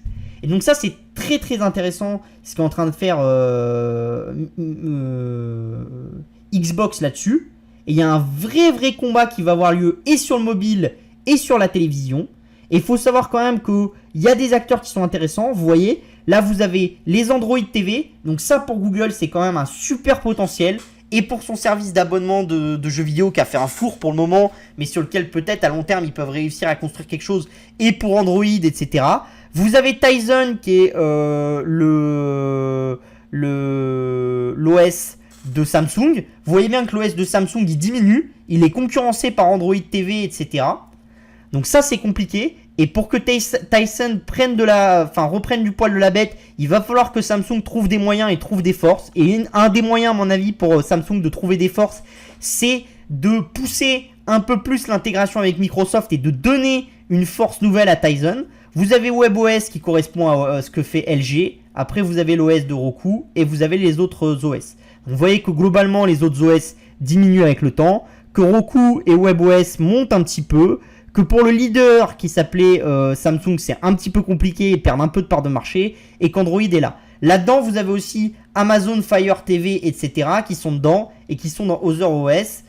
Donc, il y a un gros combat qui est en train de se passer sur les OS pour les Smart TV et sur tout ce que vous allez faire avec votre télé et avec votre dalle de TV. Et c'est quelque chose qui est vraiment à suivre, comme le lait sur le feu, parce que c'est deux combats où, à mon avis, il y a beaucoup à faire. Et surtout, la télé et le mobile, c'est deux domaines sur lesquels Disney+ et Netflix sont très forts et ils ont envie de le rester. Et ça va être intéressant de voir ce que ça fait, de voir la convergence d'une multitude de giga-sociétés sur deux micro-secteurs comme ça et une énorme concurrence là-dessus. D'accord? Avec des acteurs qui n'étaient pas forcément des acteurs leaders dans le temps. Et vous voyez d'ailleurs que vous n'avez pas d'OS pour Sony, qui est quand même un grand vendeur de télé, parce que Sony vend avant tout de l'Android et il a un petit peu son OS aussi à travers un OS qui a un ersatz de PlayStation, mais c'est tout petit dans le marché. Donc ce qu'il va falloir voir aussi, c'est est-ce que Sony va repartir en essayant d'avoir ses propres OS, va construire un OS pour ses télés, les Smart TV sur la base Android TV, etc. Tout ça, ça va être intéressant. Moi, je suivrai un truc. Je pense qu'il y a un potentiel pour Sony. C'est un gros partenariat avec Google. Et si Sony et Google arrivaient à faire un gros partenariat, ça serait vraiment un renversement de la table important dans le secteur. Donc il va falloir surveiller. Et vous voyez que le jeu vidéo, c'est pas que les consoles. Et c'est important de connaître tout le segment. Sinon, vous ratez le gros du futur et de l'avenir. Vous avez Meta aussi qui finalement arrête son Facebook Gaming. Donc voilà. Donc c'est tout. Bon, c'est dommage, hein. son application. C'était une bonne application. Ça vous montre que c'est compliqué d'être leader. Alors après, ils n'arrêtent pas tout. Hein. Ils avaient eu des bons scores en Inde, mais je pense qu'ils n'ont pas réussi à le rendre international et que du coup, ils se sont dit que eux, la seule chose qui les intéressait, c'était pas d'avoir une position de leader en Inde, mais c'était d'avoir un truc qui marche partout. Donc voilà. Donc à partir du 28 octobre, l'application Metagaming, enfin Facebook Gaming, sera plus actif. Et on continue avec les marchés, on fera juste les résultats et après on passera à vos commentaires. Donc dans les résultats, qu'est-ce qui s'est passé? Vous avez JD.com qui a publié, c'était plutôt pas mal. Dell qui a publié, c'était pas oufissime, d'accord, cette semaine. Dollar General, c'était plutôt correct, mais avec des guidances qui n'étaient pas terribles. Salesforce, c'était plutôt correct aussi, mais avec des guidances qui n'étaient pas terribles. Medtronic, c'était pareil, mais guidance pas terrible. Dollar Tree, c'était pas très bon. Nvidia, c'était pas bon, mais les gens ont bien aimé le potentiel dans la voiture autonome et dans les data centers à long terme. Macy's, c'était pas mal. Nordstrom, c'était beaucoup moins bien. Gap, c'était pas bon à long terme. C'était bon à court terme, mais à long terme, c'était pas bon. VMware, c'était pas mal aussi. Dick's Sporting Goods, c'était vraiment pas mal. Advance Auto Part, un peu moins bon. Toll Brothers, dans les maisons, c'était vraiment pas bon. Avec un Q3. Autant le Q2 était correct, mais le Q3 va être vraiment compliqué. Intuit, c'était pas mal. Ultaboti, un équivalent de Sephora, c'était pas mal aussi. Voilà. Bon, on va pas tous les faire. Hein. Mais au global, vous voyez qu'il y a quand même beaucoup plus de bits que de choses qui sont en dessous. Alors par contre, effectivement, on a beaucoup abaissé les résultats pour les Q3. Après, je pense que ça a commencé à être déjà digéré par le marché. Donc la question, ça va être la même chose. C'est est-ce qu'arrivé au Q3, on va battre? Et auquel cas, le marché va recommencer à faire comme il a fait cet été. C'est-à-dire, il va se dire, ah bah oui, j'avais pricé l'apocalypse, mais finalement, c'est pas l'apocalypse. Ou est-ce que ça va pas battre? Globalement, c'est intéressant. Il va falloir voir. Donc voilà. Après, il y a des choses qui sont quand même... Bon, vous avez des choses qui sont très mauvais aussi. Affirm Holdings, hein, dans le paiement, le Buy Now, Pay Later, quasiment 2 Américains sur 5 qui ont un crédit pour avoir acheté un objet sur de l'e-commerce en paiement en 4, 5 ou plus de 5 fois, sont en retard sur leur paiement. Donc ça montre vraiment la complexité du secteur et le fait que les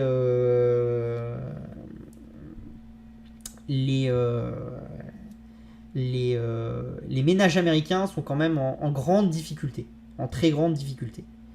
Voilà. Donc comme d'habitude, si ça vous intéresse, vous avez New Tech Insider, nouvelle formule, vous pouvez vous abonner juste en dessous. Hein. Voilà, vous cliquez sur le lien. Maintenant, vous avez plus que juste l'Europe. Vous avez des actions qui sont avant tout européennes chez moi et Étienne, et les actions américaines chez Ray, et vous avez tout dans un seul package. Donc c'est un super service. Franchement, pour le prix, c'est top.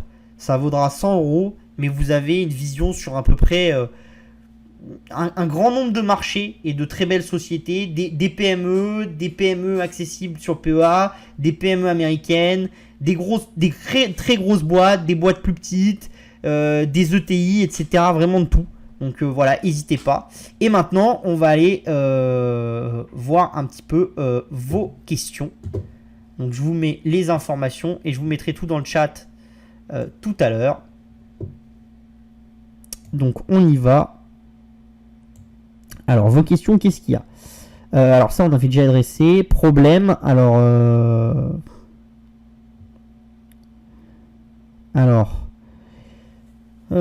bonjour qui nous cale. Alors palmarès 64. Et pour les novices, investir sur les transactions de copie volume comme la société Galaxy Digital, qu'en penses-tu?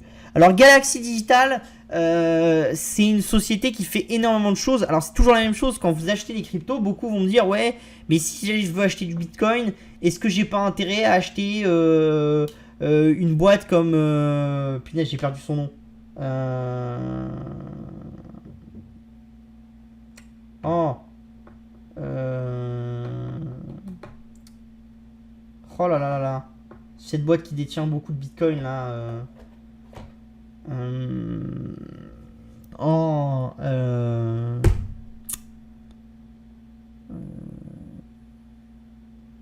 C'est pas Metaverse, c'est pas...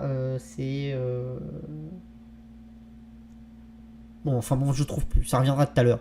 Mais vous allez me dire, est-ce que ça vaut pas le coup d'acheter une holding qui a des bitcoins et qui est cotée en bourse? Le problème, c'est que généralement, on vous vend d'autres choses avec. Et est-ce que vous avez envie? Chez Galaxy Digital, vous avez du mining, par exemple. Est-ce que vous avez envie de détenir du mining de bitcoin? C'est questionnable. Pareil, il y en a qui vont me dire, ouais, mais est-ce que je peux acheter un ETF qui réplique les cryptos? Bah ouais, mais si vous achetez un ETF, vous pouvez pas stacker. Et il n'y a pas des ETF où la crypto elle est stackée et où ils vous rendent la performance du stacking. Donc en fait, ben, vous êtes dépossédé d'une partie de la valeur. Je trouve ça un peu dommage. Franchement, vous allez sur Coinbase, vous allez sur Binance, c'est pas non plus compliqué de créer un compte et d'acheter des trucs. Enfin, ça vous demande pas bac plus 45. Je pense qu'en prenant le temps, en prenant un bon tuto, on y arrive tous, quoi. Donc franchement, je pense que c'est plus intéressant ça que d'aller acheter des actions de Galaxy Digital ou d'aller acheter un ETF sur lequel en plus vous allez avoir des frais, etc. J'ai pas trouvé d'ETF intéressant à l'heure actuelle, palmarès. Ah, peut-être un jour ça arrivera. Quelqu'un qui vous fera un truc qui vous coûtera 0,10 ou 0,25 et qui rémunère le stacking et tout. Sûrement. Un jour, il y en a un acteur qui le fera. Tout simplement parce qu'il y a de la concurrence et donc les prix diminuent avec le temps, surtout dans les ETF. Mais pour le moment, j'ai pas trouvé. En plus, les jeux ont bonne presse, même pour les personnes âgées. Oui. Le pire, c'est la télé. On est inactif devant. J'ai un article là-dessus dans le Figaro, il me semble. Oui, le pire, c'est la télé. Le jeu vidéo, beaucoup de gens critiquent le jeu vidéo, mais en fait, le jeu vidéo est un super moyen d'être actif et d'être plongé dans un univers. Alors comme tout, il faut pas faire que des jeux de combat, il faut pas s'énerver devant, etc. Il y a des gens qui abusent dans le jeu vidéo, mais globalement c'est connu que ça booste votre cerveau, etc. Il y a des choses intéressantes dans le jeu vidéo. Ça bouge dans les studios, j'ai l'impression, pas mal de rachats par les gros studios, ouais. Dans le passé, sur les jeux mobiles, c'était beaucoup du free-to-play. C'est toujours le cas. Alors oui, c'est toujours avant tout du free-to-play dans les jeux mobiles. Un avis sur Engine Coins SVP. J'aime pas Engine Coin. Voilà. Leur vision technologique me fait pas rêver et je la partage pas. Après, j'ai peut-être tort. Hein. Moi, j'ai une vision du code. Hein. J'ai une vision d'ingénieur, donc j'ai une vision du code. Je vois pas l'intérêt pour l'univers des cryptos à leur projet. Et surtout sur les rares trucs où je vois l'intérêt, je pense que le chemin pour y arriver est beaucoup trop complexe et qu'ils y arriveront pas. Mais voilà, c'est mon avis. Je suis pas le messie des cryptos. Il y a plein de projets que j'ai pas suivis et que j'aurais dû suivre, d'autres que j'ai suivis et que j'aurais pas dû suivre. Donc voilà.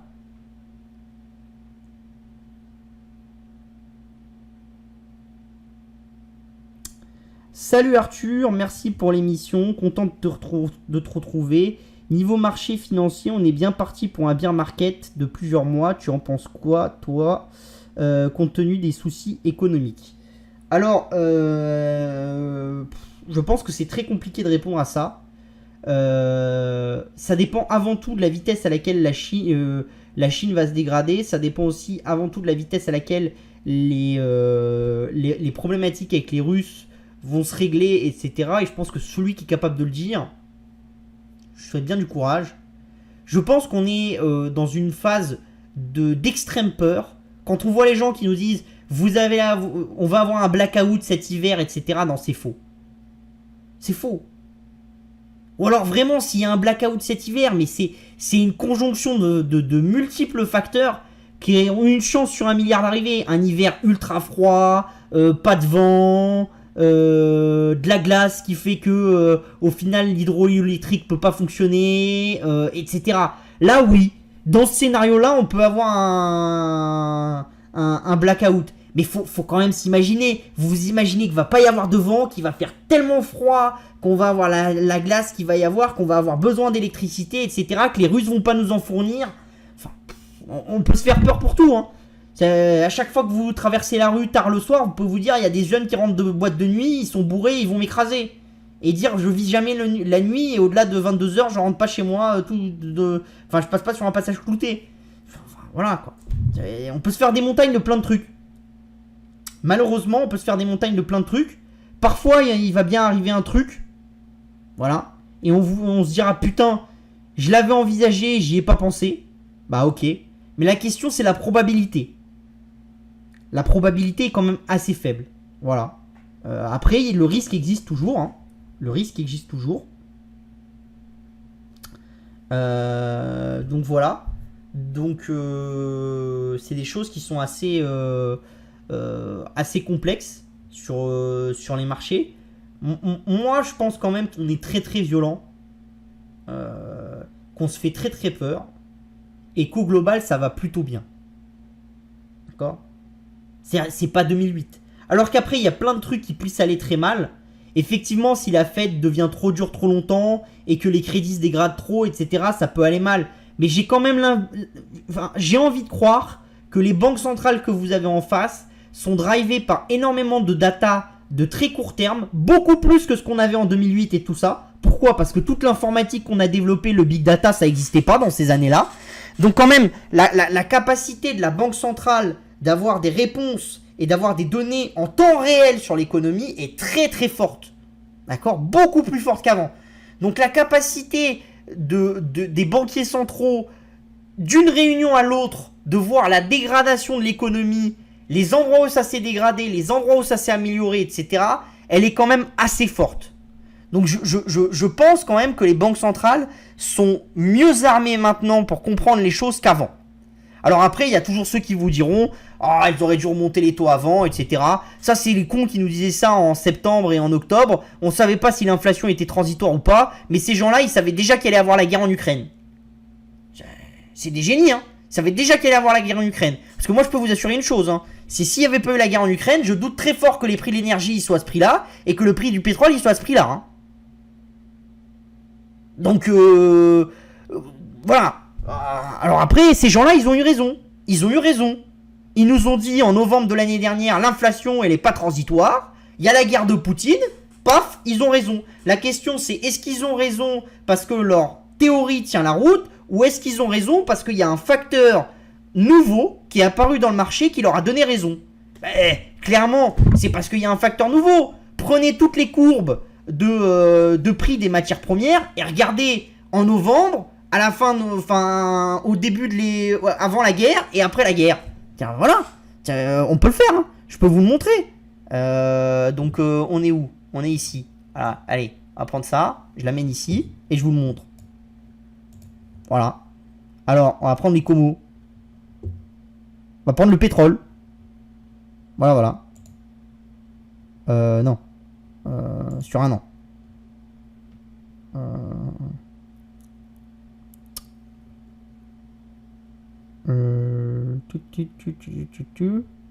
Bah non, en fait, il faut sur 5 ans parce que sinon, je vois pas bien.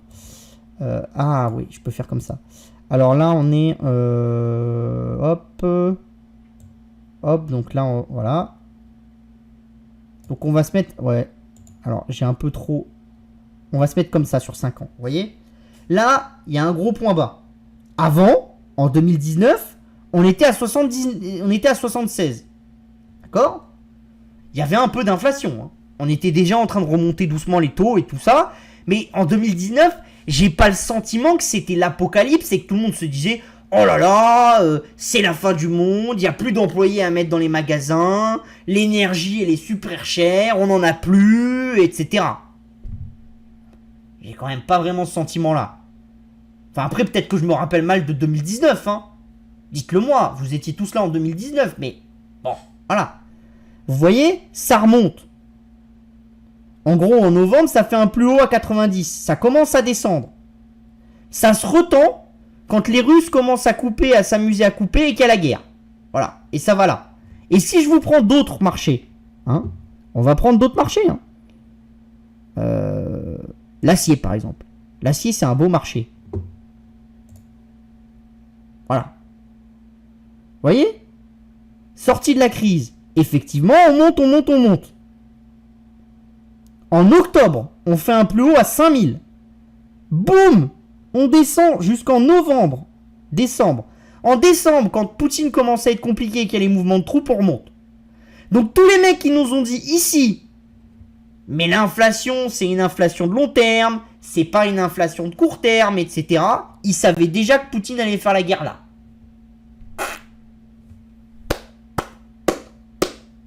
Moi, je vous applaudis, je savais pas.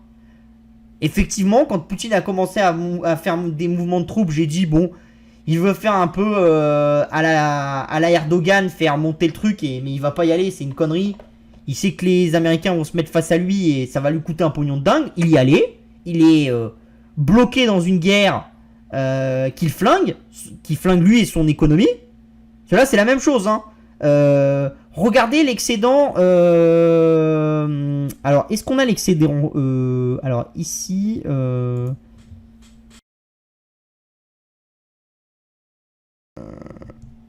Balance. Ah, oui.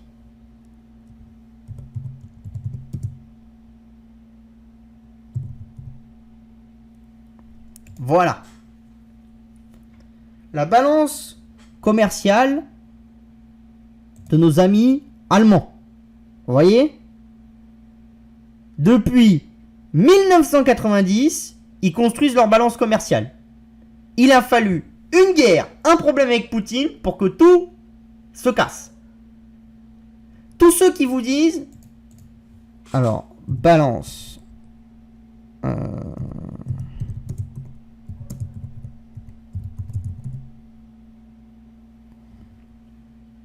Tous ceux qui vous disent la Russie est en train de construire sa balance commerciale, etc. Ouais, elle est au plus haut. Attention. Dès que l'économie va se retourner, tout ça, ça va faire comme en Allemagne. Tout ce qu'ils ont stocké et tout ça, ils vont le perdre bien plus vite que ce qu'ils ont gagné. Bien plus vite. Et c'est en train de commencer à se faire. Ils ont du mal à améliorer leur balance commerciale là. Et les stocks de monnaie à la banque centrale ils sont en train de plafonner. Et ils sont obligés d'envoyer de plus en plus de monnaie dans l'économie. Voilà. Donc ça va se dégrader très très vite. Donc moi, bon, voilà, on peut se faire peur, on peut se dire beaucoup de choses.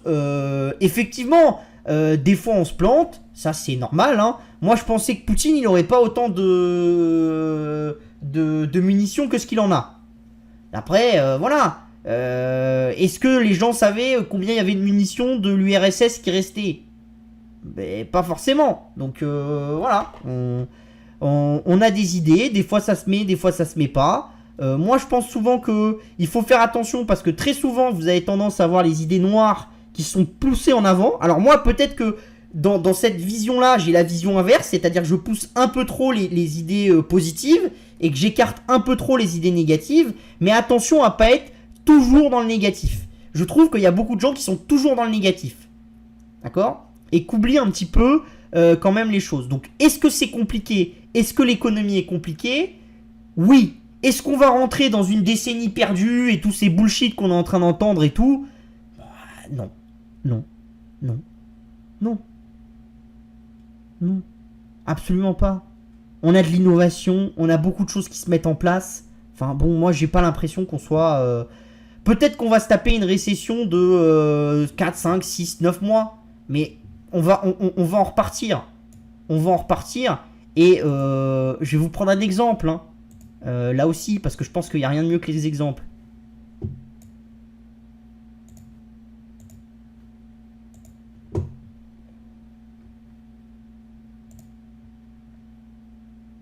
Voilà. Alors on va prendre la vie d'un épargnant classique.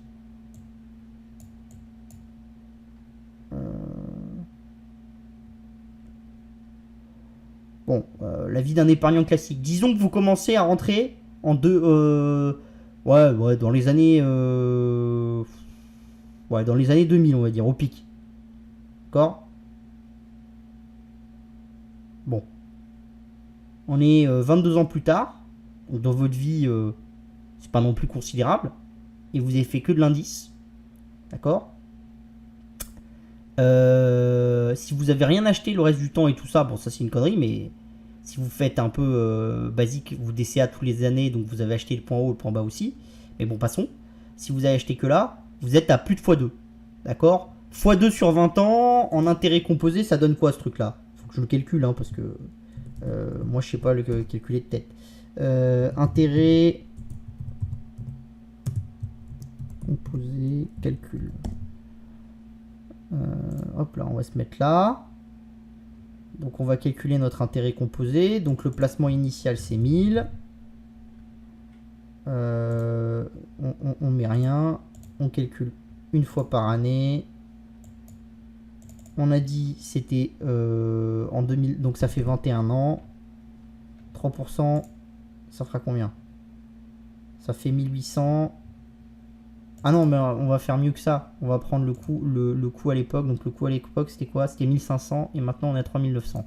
Donc 1500 points.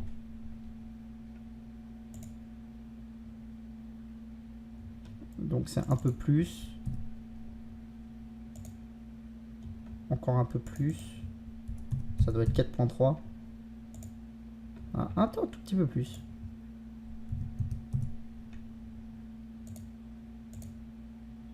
Voilà. Non, même un peu plus, on est à 3900 en fait. Donc, c'est même plutôt 5% en fait. Non, un peu moins. 4.8. 95, 85. Ah, non, 80 direct.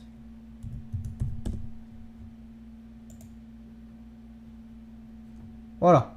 Donc, vous êtes entre 4.7 et 4.8 par an. D'accord?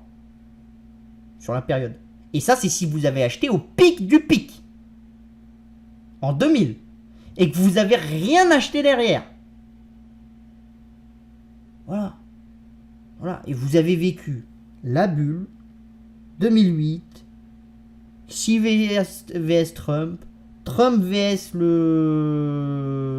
la boule de riz nord-coréenne, le Covid, la fin du monde de maintenant, la crise des dettes grecques aussi, parce que je l'avais oublié celle-là, enfin bon, vous voyez, hein, là ça fait 22 ans, on va compter en 22 ans, là il y a une crise, les dot-com, quelque part par là, il y a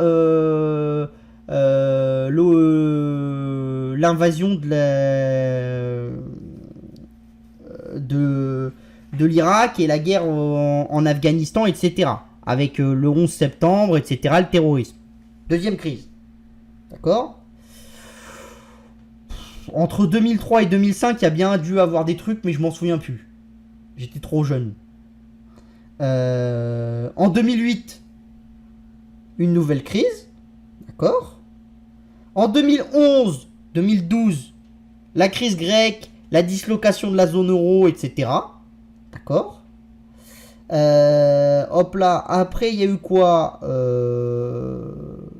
Après on a eu le Brexit et l'élection de Trump, qui était soi-disant une crise, enfin des mini-crises. Mais bon, le marché il s'était vraiment excité un petit peu. Qu'est-ce qu'on a eu encore? Ah bah on a eu les printemps arabes aussi. Ça c'était une belle crise avec le pétrole qui s'était envolé, etc. Je l'avais oublié ça aussi. Les printemps arabes. Donc on est déjà à 7. Hein. Après les printemps arabes, on a eu quoi d'autre?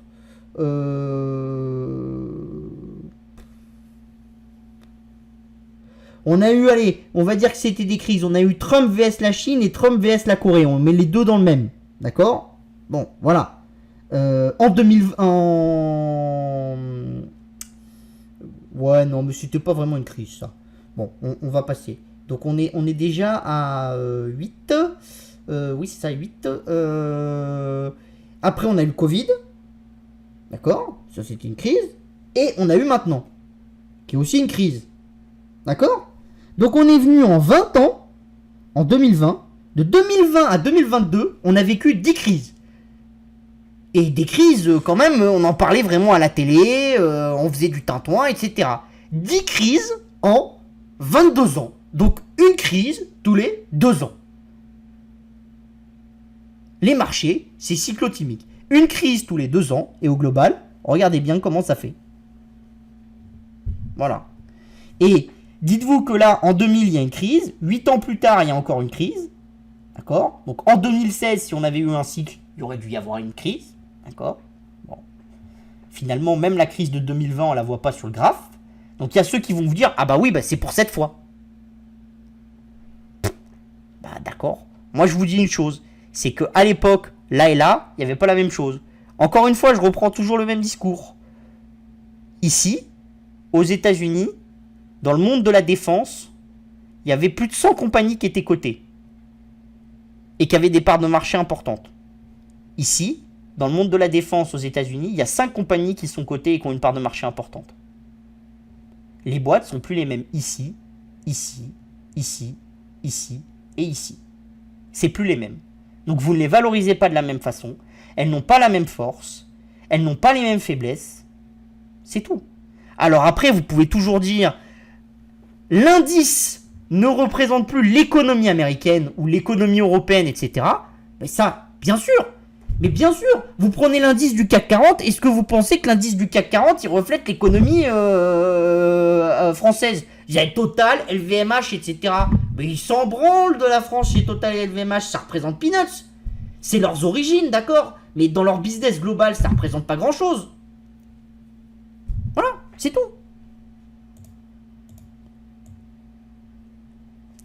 Donc voilà, hop là. Donc ça, je leur montre là-haut. Donc est-ce qu'on a d'autres questions?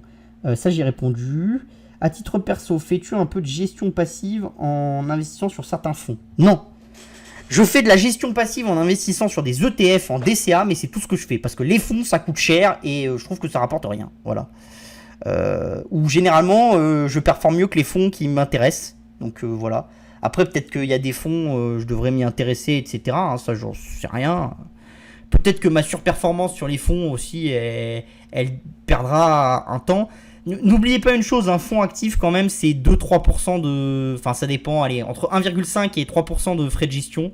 À long terme, ça fait quand même cher. Il faut une sacrée surperformance pour le faire. Et il faut qu'il soit capable de justifier un alpha qui est considérable. À mon avis, à part en non-coté... ou à part si vous avez un fonds qui fait beaucoup d'activisme et qui s'investit vraiment beaucoup dans ses dossiers et qui est capable de créer des synergies entre ces différentes positions, de créer du nouveau business pour les sociétés sur lesquelles ils vont, peut-être que là il y a un intérêt, mais sinon il n'y a pas d'intérêt à mon avis. Enfin, à part si vous avez vraiment très peu de compétences en finance, mais si vous avez un minimum de compétences, vous achetez des très belles valeurs, vous savez ce qu'il y a en fonds de portefeuille, ce qui est un peu plus agressif, ce qui est moins agressif, vous faites de la diversification et vous faites mieux qu'un fonds, quoi. Et si vous voulez pas vous faire chier, vous faites de l'indice.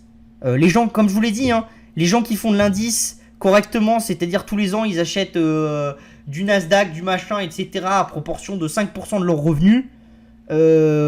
Si vous le faites correctement et si le monde ne s'écrase pas et qu'on n'est pas dans la crise de 29, si vous commencez à 30 ans et que vous le faites jusqu'à vos 60 ans et que vous avez la chance de gagner plus de 3000 € par mois, vous finissez, vous êtes millionnaire.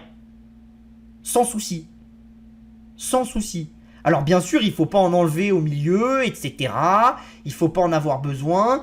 10% de son salaire, c'est quand même important. Bon, même 5%, vous arriveriez à être millionnaire. Voilà. Mais par contre, attention, c'est temps long. Je vous dis, on commence à 30, on voit les résultats à 60. Voilà. Mais ceux qui vous disent commencez à 30 ans, à 45, vous pouvez aller sur les cocotiers à Cancun et vivre la vie que vous voulez. Non, ça se passe pas comme ça. Déjà, sachez une chose, c'est qu'on a tous l'espérance d'aller vivre une meilleure vie et de se dire que rien branler c'est bien, mais quand vous branlez vraiment rien de vos journées, vous faites chier. Et j'ai eu la chance de pouvoir vivre comme ça et je peux vous dire, on se fait chier.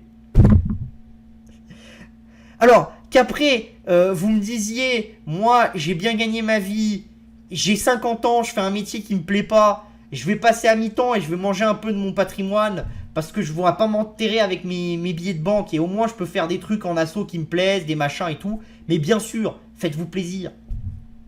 Vous n'avez pas besoin de tout savoir, un bateau à 4 millions, une maison à 500 000, etc. Il y en a, vous avez un camping-car, une petite maison dans une ville de France qui est pas trop chère, etc. Et vous vivez très bien votre vie, vous allez un peu en voyage et tout. Si vous avez 700 000 ou 800 000 de patrimoine, ça suffit largement. Après, si vous êtes parisien et que vous aimez aller chez Ducasse matin, midi et soir, faut pas le même patrimoine. Donc voilà. J'entends beaucoup que Huma et Chainlink sont de bons investissements. Qu'en pensez-vous? Alors Huma, je connais pas très bien. Je sais que Rodolphe aime beaucoup. Moi, j'ai trouvé quand j'avais lu leur document que c'était très nébuleux, très complexe, que ça nécessitait quand même que les gros acteurs des puces et des jeux vidéo se mettent d'accord avec eux. Et je voyais pas les gros acteurs des puces et des jeux vidéo donner de la valeur à Huma. Mais je peux me planter.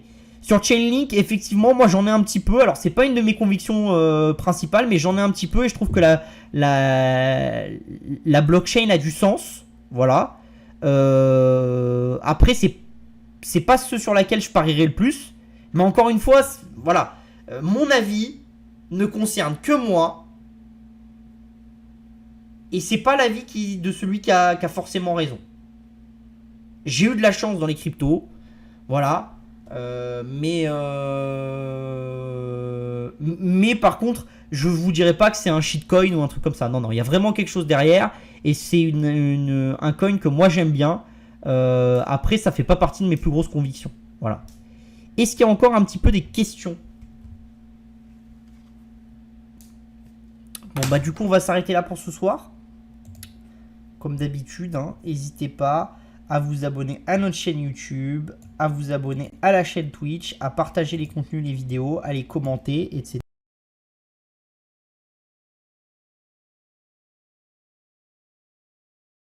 Plus ça nous encouragera à continuer. Allez, bye bye.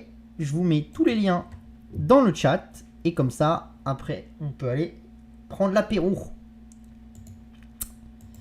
Et si vous avez des questions, vous n'hésitez surtout pas à nous les envoyer par mail, etc. Bye bye.